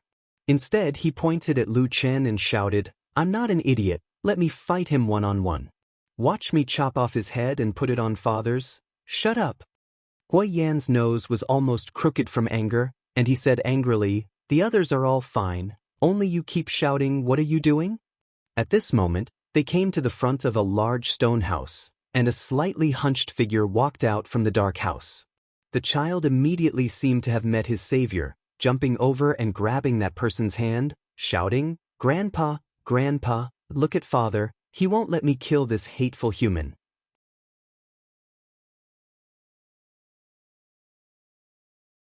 Chapter 293. Lu Chen raised his eyes and looked at the old man. At first glance, he felt that he looked somewhat familiar. Of course, it was absolutely impossible for him to have met this old barbarian who had spent his entire life in the southern wilderness. After carefully sizing him up for a moment, Lu Chen knew where that strange feeling came from. From the outline of his face, the old barbarian's facial features were somewhat similar to Hui Yan's. However, Hui Yan was in the prime of his life, and his energy, qi, and spirit were all at their peak, giving off a ferocious and valiant aura. On the other hand, it was hard to tell the age of this old barbarian, but he was obviously very old. Not only was his body hunched, his face was also lethargic, and a few large age spots had appeared on his thin face, making him look somewhat gloomy. Other than making people think that these two should be father and son, Lu Chen also thought of another barbarian. It was the one that he and Xianxia had seen in the Demon Flower Valley at the periphery of the disorienting lands. He was the cruel and vicious old barbarian who had been banished by the tribe because of his old age. It was probably because both of them were very old, and in the eyes of humans, barbarians all looked the same and were equally fierce. However, the old barbarian who was killed by Lu Chen was killed because the environment in the disorienting lands was too harsh, causing the tribe there to adopt the terrifying practice of banishing the elderly. Although the southern wilderness also looked desolate, the conditions here were obviously much better than in the disorienting lands. At least when Lu Chen walked into the camp of the Black Fire tribe, he saw many old barbarians. However, when the old barbarian looked at Lu Chen and heard Hui Yan call him father, and the other barbarian warriors saluted him and called him chief, Lu Chen suddenly frowned. The old chief of the Black Fire tribe had a very heavy aura of lethargy. Even the dying old priest of the barbarian tribe in the disorienting lands looked more spirited than him. Human. Although the old barbarian looked very old, when his grandson grabbed his hand, he still showed a happy and gratified smile. However, after listening to the boy's complaint, the old barbarian raised his head and looked at Lu Chen. His expression immediately changed, and a look of shock appeared on his face as he let out a cry. Hui Yan, who was at the side, walked forward and whispered a few words into the old tribe leader's ear. The old barbarian was startled for a moment, but it seemed that he valued Hui Yan's son very much. After hesitating for a moment, he nodded and agreed. After that, the old barbarian turned around and walked back to his stone house. Hui Yan waved his hand at Lu Chen, indicating for him to enter with him. Lu Chen nodded his head and followed behind. Atsu followed behind him, but at the entrance, Hui Yan glanced at the gigantic black wolf demonic beast and said to Lu Chen, "Let it wait outside." Lu Chen hesitated for a moment, but still agreed. He rubbed Atsu's head and said, "Wait for me at the entrance, I'll come out in a moment." Atsu glanced at him, wagged its tail, and squatted down at the entrance. Then, Lu Chen and Hui Yan walked in. As soon as the figures of these people disappeared, the atmosphere in the Black Fire tribe became much more relaxed. Some of the relatives who had reunited with each other returned home, some stood together and laughed. Most of the children in the tribe were running around, showing a little bit of a happy atmosphere. Atsu looked at this unfamiliar place in boredom. Suddenly, a figure flashed in front of it. It was the boy who had spoken the loudest just now, Huiyan's son. He stood in front of it with a scrutinizing look on his face. He looked at this gigantic demonic beast, which was rarely seen in the wilderness, with a hint of curiosity and passion in his eyes. Atu snorted and barked a few times. He lifted his head warily and looked at the young berserker. After entering the stone house, Lu Chen looked around and found that the furnishings in the house were extremely simple. There was a wooden bed, a stone cabinet, and a piece of animal skin. That seemed to be all. In the middle of the house, there was a pit. There were a few charcoal fires burning in the pit, and 3 wooden supports were propped up on top of it. A black clay pot hung from it. From time to time, there would be a crackling sound coming from the pot. It was unknown what was being burned. This was the place where the tribe leader lived, but it was already so simple. It was easy to imagine the situation in other places. It seemed that the Black Fire tribe was not in a good situation. However, neither the old barbarian tribe leader nor Huiyan had any reaction to this. They were probably used to it. After entering the house, the old tribe leader sat down at one end of the fire pit. Huiyan let Lu Chen sit on the other side, and then he knelt down beside the old tribe leader. He began to tell the tribe leader, who was also his father, in detail about the beginning and process of this matter. During this time, he even motioned to Lu Chen and asked for the fire god's staff, handing it over to the old tribe leader for him to see. Lu Chen was silent, but his eyes were secretly observing the 2 barbarians. From their conversation, he found out that the old tribe leader was called Fire Tiger, an old and ferocious tiger. As the old fire tiger listened to his son Huiyan's narration, his gaze occasionally swept past Lu Chen's face, and then looked at the fire god's staff in his hand. At this time, it was difficult to see any special emotions in his expression. Apart from the reverence that came from the bottom of his heart, there was also a reverence towards the legendary fire god. As Huiyan continued to narrate, there was a faint trace of excitement on his face. This was because he had already begun to talk about the most important matter. He believed that Lu Chen was favored by the fire god, and that the fire god must have bestowed a gift to the Black Fire tribe. Therefore, he was the priest that the Black Fire tribe had dreamed of for many years. As long as they had a priest, the Black Fire tribe that had been weak for many years would have hoped to rise again. At this point, Huiyan's voice even began to tremble. It was obvious that to him, this goal was the most important matter that he had thought about day and night. Compared to the excitement of his young and strong son, Huiyan's expression was much calmer than his gratitude towards the fire god's gift. Perhaps it was because he had lived for a long time, but his thoughts were heavier. When he looked at Lu Chen, there was a heavy suspicion in his eyes. Lu Chen could see this, but it didn't matter. He had never really thought of becoming this priest of the Black Fire tribe. He wouldn't do it, and he didn't want to do it. At this moment, Lu Chen couldn't wait for the Fire Tiger tribe leader to give the order to chase him out. This way, everyone would have less trouble. When Huiyan finally finished telling his father about the course of events and his lofty aspirations, the aged Fire Tiger pondered silently for a long time. He did not agree, nor did he object. Instead, he suddenly opened his mouth to ask Lu Chen, "Do you have anything to say?" Lu Chen glanced at him and sneered in his heart, but his expression did not change. He calmly said, "I have already told Huiyan what I wanted to say. First, it was an accident that I came to the southern wilderness. I never thought of bringing the fire god staff here. Second, I have no intention of being a priest in the Black Fire tribe. As long as you allow me, I can leave now." He paused for a moment before continuing, "This fire god's staff isn't of much use to me. If it really is an important treasure of the Black Fire tribe, I can keep it and give it to you." Originally, Flaming Tiger's expression was somewhat gloomy and tense. However, when he heard Lu Chen's last sentence, he was startled for a moment. Immediately after, his expression eased up a little. But Huiyan, who was sitting beside him, was somewhat anxious. He said in a low voice, Lu Chen, don't talk nonsense. All the coincidences that you came here were all arranged by the fire god. Moreover, apart from you, no one else can activate the power of the fire god's staff. All of this must be the fire god's decision to let you be our Black Fire tribe's priest. Lu Chen was somewhat speechless. He shook his head and smiled bitterly. Looking at Hui Yan's serious expression, he didn't know what to say for a moment. Hui Yan also frowned. After a moment of silence, he lowered his head again. Using his withered palm, he gently stroked the fire god's staff. There was hesitation and contemplation on his face. Hui Yan, who was at the side, saw that his father seemed to be wavering. He immediately became somewhat anxious. Just as he was about to urgently persuade him again, suddenly at this moment, there was a sudden commotion outside the stone house. A roar was heard, followed by a series of exclamations from near and far.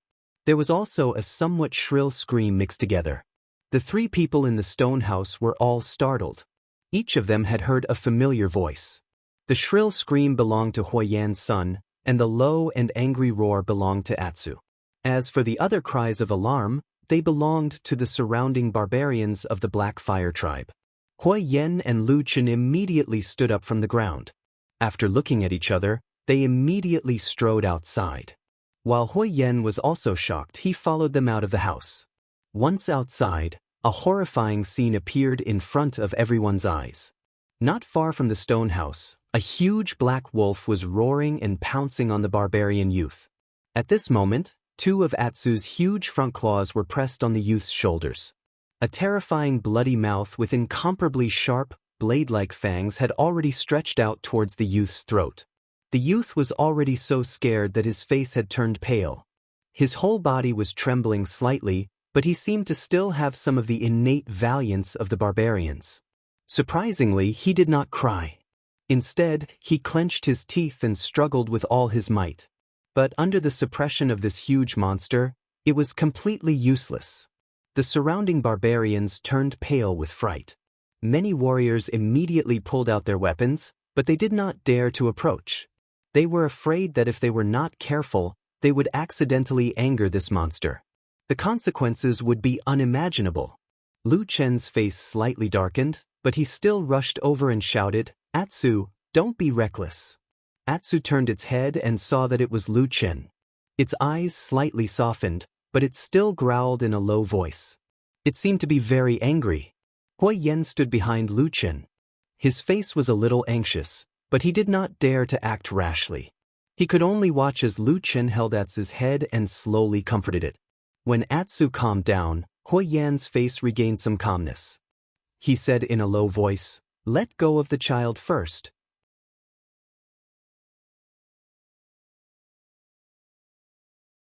Chapter 294. Lu Chen glanced at him, then nodded. He held Atsu's head in his arms, hugged it tightly, and then slowly pulled it back.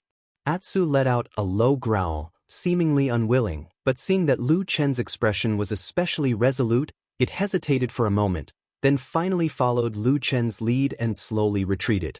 Even its front paws slowly left the youth's shoulder. The surrounding Black Fire tribe members all widened their eyes, their expressions nervous. The youth didn't even dare to breathe loudly, afraid that he would suddenly startle this huge beast, and in the blink of an eye, it would be a bloody disaster. Seeing the huge black wolf slowly retreat a few feet under Lu Chen's advice, Hui Yan, who had been waiting on the side for a long time, suddenly rushed forward and pulled the youth up from the ground. Then, with a clean and neat roll, in the blink of an eye, they were already several feet away from the huge black wolf. The surrounding Black Fire tribe members immediately let out a cry of relief.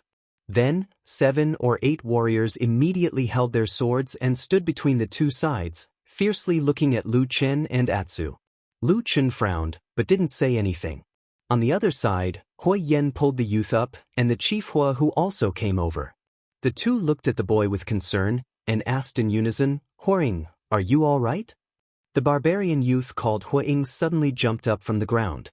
The original fear on his face disappeared, and was replaced with shame and anger. He pointed at Atsu and shouted, "Dad, kill it, kill it." Lu Chen's expression suddenly darkened, and Hui Yan frowned. Before he could say anything, Huang had already run to Hua Hu's side, grabbed his hand, and shouted, "Grandpa, this black wolf wants to kill me, it wants to kill me. I definitely won't let it go, kill it." Ever since it entered the Black Fire tribe, it didn't provoke anyone but you?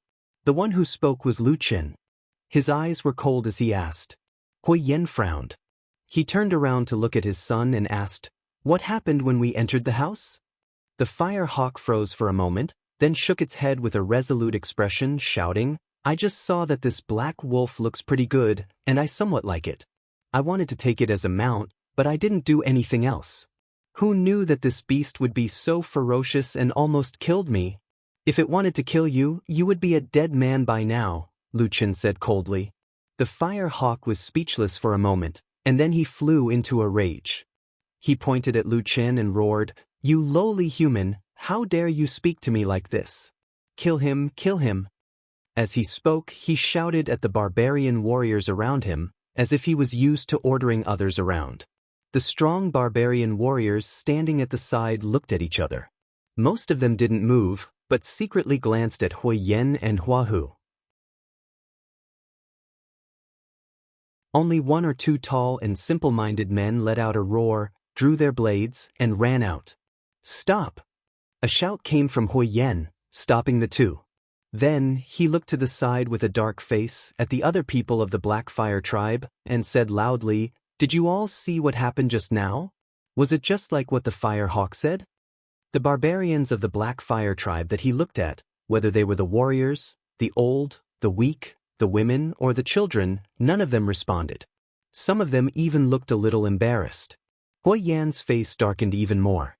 He pointed at a tall barbarian warrior with especially thick arms and shouted, "Tai Xiong, you speak." The warrior called Tai Xiong rolled his eyes, looked at the fire hawk, then looked at Hui Yen, and said in a muffled voice, "It was Little Hawk who liked this black wolf and wanted to tame it. But the black wolf was too wild and refused. Little Hawk used the method we usually use to deal with wild wolves. He used a knife to stab it, but he was careless and was knocked down by the wolf." Hui Yen was furious. He turned to the fire hawk and scolded, "This black wolf has an owner, why did you touch it?" The fire hawk was a little scared after being scolded by Hui Yen. He shrank back a little, but an old hand reached out and hugged him, patting his shoulder comfortingly. It was his grandfather, Hu. Hui Yen leaned on his grandfather, and his courage grew a lot. He straightened his neck and shouted, "That's just a lowly human. Sooner or later, we will kill him. Also, such a good black wolf is rare in the entire wasteland. Of course, we will take it into our tribe. If we can tame it in the future, it will be a great help to us." Nonsense. Hui Yen was so angry that smoke was coming out of his 7 orifices. He took 2 steps forward and was about to slap him. But at this time, Hua Hu frowned and suddenly stretched out his hand to stop him. He then said indifferently, "Little Hawk is doing this for the good of the tribe. Isn't it just a demonic beast? It's no big deal." Hui Yen was startled and said in shock, "Father, this is Lu Chen's black wolf. And what Little Hawk is doing is wrong, how can he—" "Enough!" Hua Hu waved his hand and interrupted his son's words. His gaze turned to Lu Chen, who was standing side by side with the huge black wolf. A trace of haze flashed in the depths of his eyes. After a moment of silence, he slowly said, "You can leave." "Father! Grandfather! Patriarch!" several voices cried out at the same time, all of them filled with surprise. The only difference was that Hui Yen and the others had murderous looks on their faces, while Hui Yen was anxious. He hurriedly said to Hua Hu, "Father, have you forgotten what I said to you just now? This is very likely the will of the fire god. It is the fire god who has once again given our Black Fire tribe an opportunity, giving us a chance to rise and become strong again." "Just him?" This voice was a little immature and resentful. It was the teenager Hui Yen who interrupted. Obviously, he was still brooding over the humiliation he had just received. Lu Chen glanced at the teenager and smiled coldly, not saying a word. Hui Yan's anger rose and he shouted at Hui Yen, "Shut up!" Then he turned his head to Hua Hua, lowered his voice, and earnestly said, "Father, Don't you know how big the difference is between the tribes in the wasteland and whether they have priests or not? This is a once-in-a-lifetime opportunity. We must not miss it. The expression on Hua Hu's withered and old face fluctuated. In the end, he still shook his head and said with a cold expression, Lu Chen, you are originally a human. According to reason, if a person like you comes to our tribe, killing you is already giving you satisfaction. But for the sake of the fire god staff, we will let you go. You can go. Lu Chen replied with an oh, and said, Then I thank you very much. Hua Hu's face darkened. It seemed that he was very unhappy with Lu Chen's attitude of not thanking him and not kneeling down with his tail between his legs. However, he still endured it and coldly laughed dryly, saying, As for the fire god staff, it is a divine weapon of our black fire tribe. It will stay with us. After saying this, he waved his hand and raised his voice, shouting, Drive him out of the camp. Seeing his grandfather stand up for him and resolutely reject his father's unreliable suggestion, ordering him to chase this hateful human out of the tribe, Fire Eagle almost jumped up in joy. Although he was a little regretful that he could not kill this hateful human in front of everyone, he could still vent his anger. Huang waved his fist and followed Hua Hu's shout, Drive him out, drive him out. If this person dares to resist, kill him for me. Hua Hu, the chief of the Black Fire tribe, who was standing next to him, suddenly froze, and his voice came to an abrupt halt. Hua Hu, the chief of the Black Fire tribe, who was standing next to him, suddenly turned ashen. All the barbarian warriors of the Black Fire tribe, those fierce and valiant men who seemed to be able to fight a demon beast on their own, actually did not stand up at this moment. Almost everyone stood in place, including the two people who wanted to rush out to vent Hui Ying's anger. The eyes of every tribal warrior were secretly looking at Hui Yen. The atmosphere of the entire Black Fire tribe instantly became cold and silent. Except for Hui Yen, almost all the barbarians' faces changed slightly, whether it was the warriors or the old, weak, women and children who were watching from the side. This was a scene that had never happened in the Black Fire tribe before. In the past, Hua Hu and Hui Yen were father and son. One was the chief, while the other was the chief of the warriors. Hui Yen was almost naturally recognized as the future chief. Everything seemed to come naturally, and everything seemed so smooth and natural. Until today, on this seemingly normal day, because of the sudden appearance of the human, the conflict between the father and son was suddenly placed in front of all the people of the Black Fire tribe. Then, the situation suddenly changed in an unexpected and strange way. All the warriors, even without any orders, all looked at Hui Yen in unison, even if the chief, Hua Hu, had publicly issued an order. Hui Yen seemed to feel nothing, coldly standing in the middle of the tribe's camp, not saying a word. He did not move, and all the warriors looked at each other. Surprisingly, no one moved. The atmosphere slowly became tense. Who knew how many people's heartbeats slowly sped up? Fire Eagle tightly grabbed his grandfather Fire Tiger's palm. He felt his heart suddenly beat so fast that it was frightening, thumping nonstop. At the same time, he suddenly felt that his grandfather's hand was as cold as ice. He secretly looked at his grandfather, only to see that this old man, who had been the chief of the Black Fire tribe for many years, was slowly looking around with an ashen face. His gaze swept across the faces of the Black Fire warriors. Every time he saw a Black Fire warrior, that person's gaze would be averted. Perhaps it was because of guilt, or perhaps it was because of nervousness. No one was willing to look him in the eye. But what made people despair was that even though he seemed to still have some prestige, not a single Black Fire warrior obeyed his orders. The old tiger had lost its claws, lost its fangs. In the end, it no longer had the power of the past. Hua Hu finally retracted his gaze and looked at the center of the crowd, at the man who was as majestic as a mountain. Hui Yen raised his eyes and looked at his father. The gazes of the father and son met in midair. It was as if there was a sudden explosion of thunder in the silence.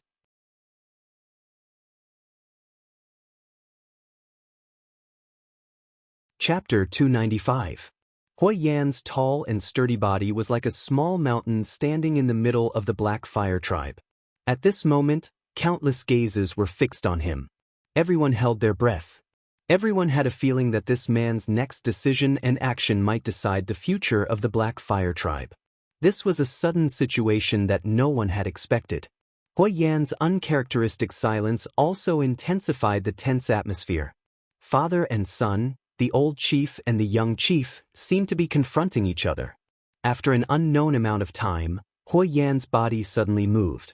The surrounding people of the Black Fire tribe were startled. Then, they saw Hui Yan stride forward, still maintaining his silence. His eyes looked forward, but he was slowly walking towards the old Huahu. At this moment, countless Black Fire tribe barbarians changed their expressions. Even the brave warriors became nervous. Among them, the one who had the most drastic change in expression was Huareng, Huahu's grandson, Hui Yan's son, and regarded as the third-generation chief of the Black Fire tribe, had a look of terror on his face. With a loud shout, he stood in front of his grandfather, Huahu, and opened his arms to look at his father. He cried out in fear, "Father, are you crazy? What do you want?" The southern wilderness was a harsh place. Most of the barbarian tribes that lived here didn't have a good time. The warriors of each tribe were famous for their fierceness. But this didn't mean that these barbarians were all simple-minded, united, and friendly people. The killing between the barbarian tribes was extremely cruel, and it was not uncommon for the same tribe to kill each other. Not to mention fighting within the same tribe, even killing between blood relatives was common. Compared to the other tribes that had internal strife, the Black Fire tribe had always been united for many years. After all, ever since they fled back to the wilderness after the 1,000-Year War, the tribe had been weak. Now they could only struggle and live at the bottom of the wilderness. They did not have the capital to fight amongst themselves. If they did not unite, they would have been completely exterminated long ago. However, was this situation going to change today? As Hui Yan's heavy footsteps came closer and closer, Firehawk felt more and more pressure. Ever since he was young, he had worshipped and revered his father. Especially after his mother's early death, Hui Yan's nurturing of his son was completely from the perspective of a tribal warrior. Firehawk's greatest wish was to be qualified to take over his father's position in the future and lead the Black Fire tribe to continue surviving in the southern wilderness. If it was possible, he would make the tribe even stronger, kill even more enemies, and seize even more things. This was the Fire Eagle's current dream. In the tribe, the one who doted on him the most was his grandfather, Fire Tiger.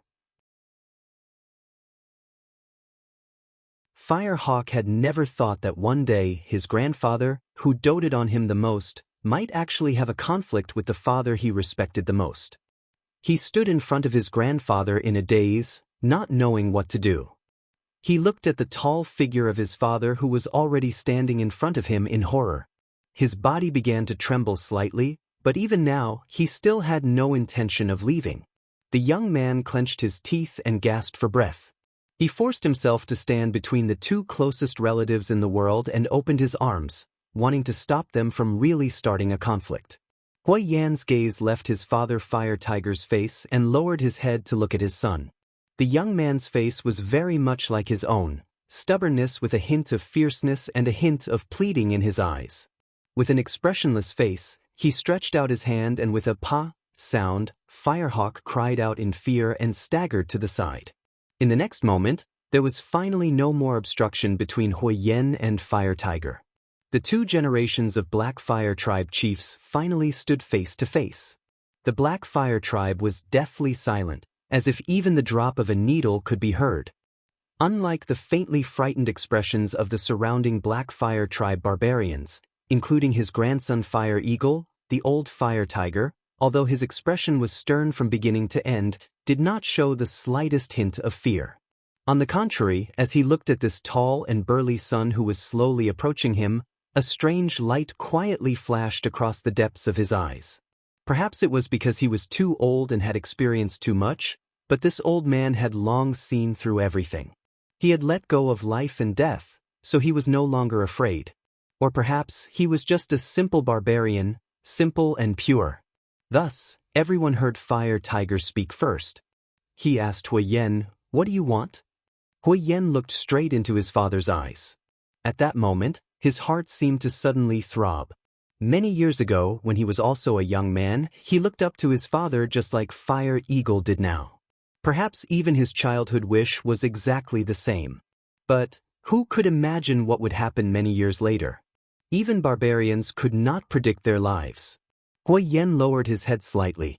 After a moment, he said in a low voice, "Give me the fire god's staff." Fire Tiger's expression finally changed. He stared at Huiyan for a moment, then handed over the fire god's staff. At the same time, he said indifferently, "What? You want the position of tribe leader?"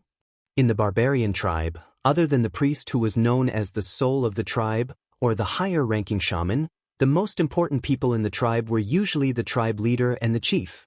The tribe leader was the leader of the tribe, overseeing the overall situation. The chief was usually the commander of the tribe's warriors, leading the warriors to fight to the death. He was the strongest military commander in the tribe, and his position in the tribe was only below the tribe leader. For many years, the tradition of the Black Fire tribe had been passed down by the son after the death of the father. The father was the tribe leader, and the son became the chief of the warriors. Under the gaze of all the Black Fire tribe barbarians, Huiyan reached out and took the fire god's staff. The half of the staff, known as the fire god's divine weapon, lay quietly in his palm. He looked at his father, Fire Tiger, and shook his head, saying, "You think too much." He paused for a moment, then said, "I will send him away."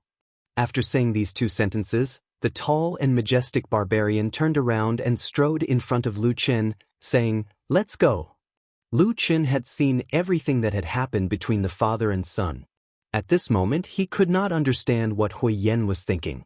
But no matter what, leaving the Black Fire tribe was obviously a good thing for him, so Lu Chen did not hesitate and agreed. Then he brought Atsu and followed behind Huiyan, slowly walking out of the Black Fire tribe's camp. At this moment, the people of the Black Fire tribe seemed to be able to catch their breath. Suddenly, there was an uproar, and many people began to whisper among themselves. At the same time, there were many people who secretly glanced at Huiyan. Huiyan turned a blind eye to these gazes. His pair of old and muddy eyes only stared at the backs of Huiyan and Lu Chen. Even when Huiying came over to support him, Huiyan did not have much of a reaction. Huiying was a little scared, and called out in a low voice, "Grandpa!" Huiyan suddenly grabbed Huiying's hand tightly. Huiying's body trembled, and he suddenly sucked in a breath of cold air.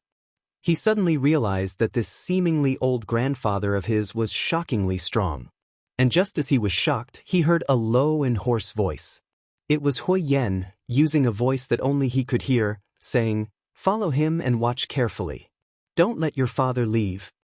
Huiying subconsciously agreed. Then Huiying let go of his hand, turned around, and walked back to his stone house. The dark shadows swallowed his figure in the house, making people unable to see this old man for a moment. The surrounding barbarians of the Black Fire tribe also began to slowly disperse. An internal strife that could have been a huge upheaval was resolved just like that. Everyone heaved a sigh of relief. Hence, no one paid any more attention to the Firehawks. Huiying lowered his head, and while no one was paying attention, he began to walk towards the entrance of the tribe's camp. At the same time, he suddenly thought of what his grandfather had just said. It was somewhat inexplicable, and he must have said something wrong. That human was very suspicious. Of course, he couldn't let him go so easily. According to Huiying's idea, it would be best to kill him directly. But how could his father, Huiyan, leave? He was connected to the Black Fire tribe by blood. Leaving so easily was impossible. The young Huiying laughed to himself. Although he was still a little uneasy, he still quickly walked towards the entrance. From afar, he saw 3 figures standing outside the tribe. 2 people and a wolf. The unusually tall black wolf suddenly turned around to look at him. Then, as if it was mocking him, it bared its teeth at Huiying, revealing 2 snow-white fangs that were as sharp as blades. It seemed that in the next moment, it would stab into Huiying's heart and bite off his neck. You're tuning in to the Wandering Hero YouTube channel. Don't forget to subscribe and join us on this journey to catch the most captivating stories.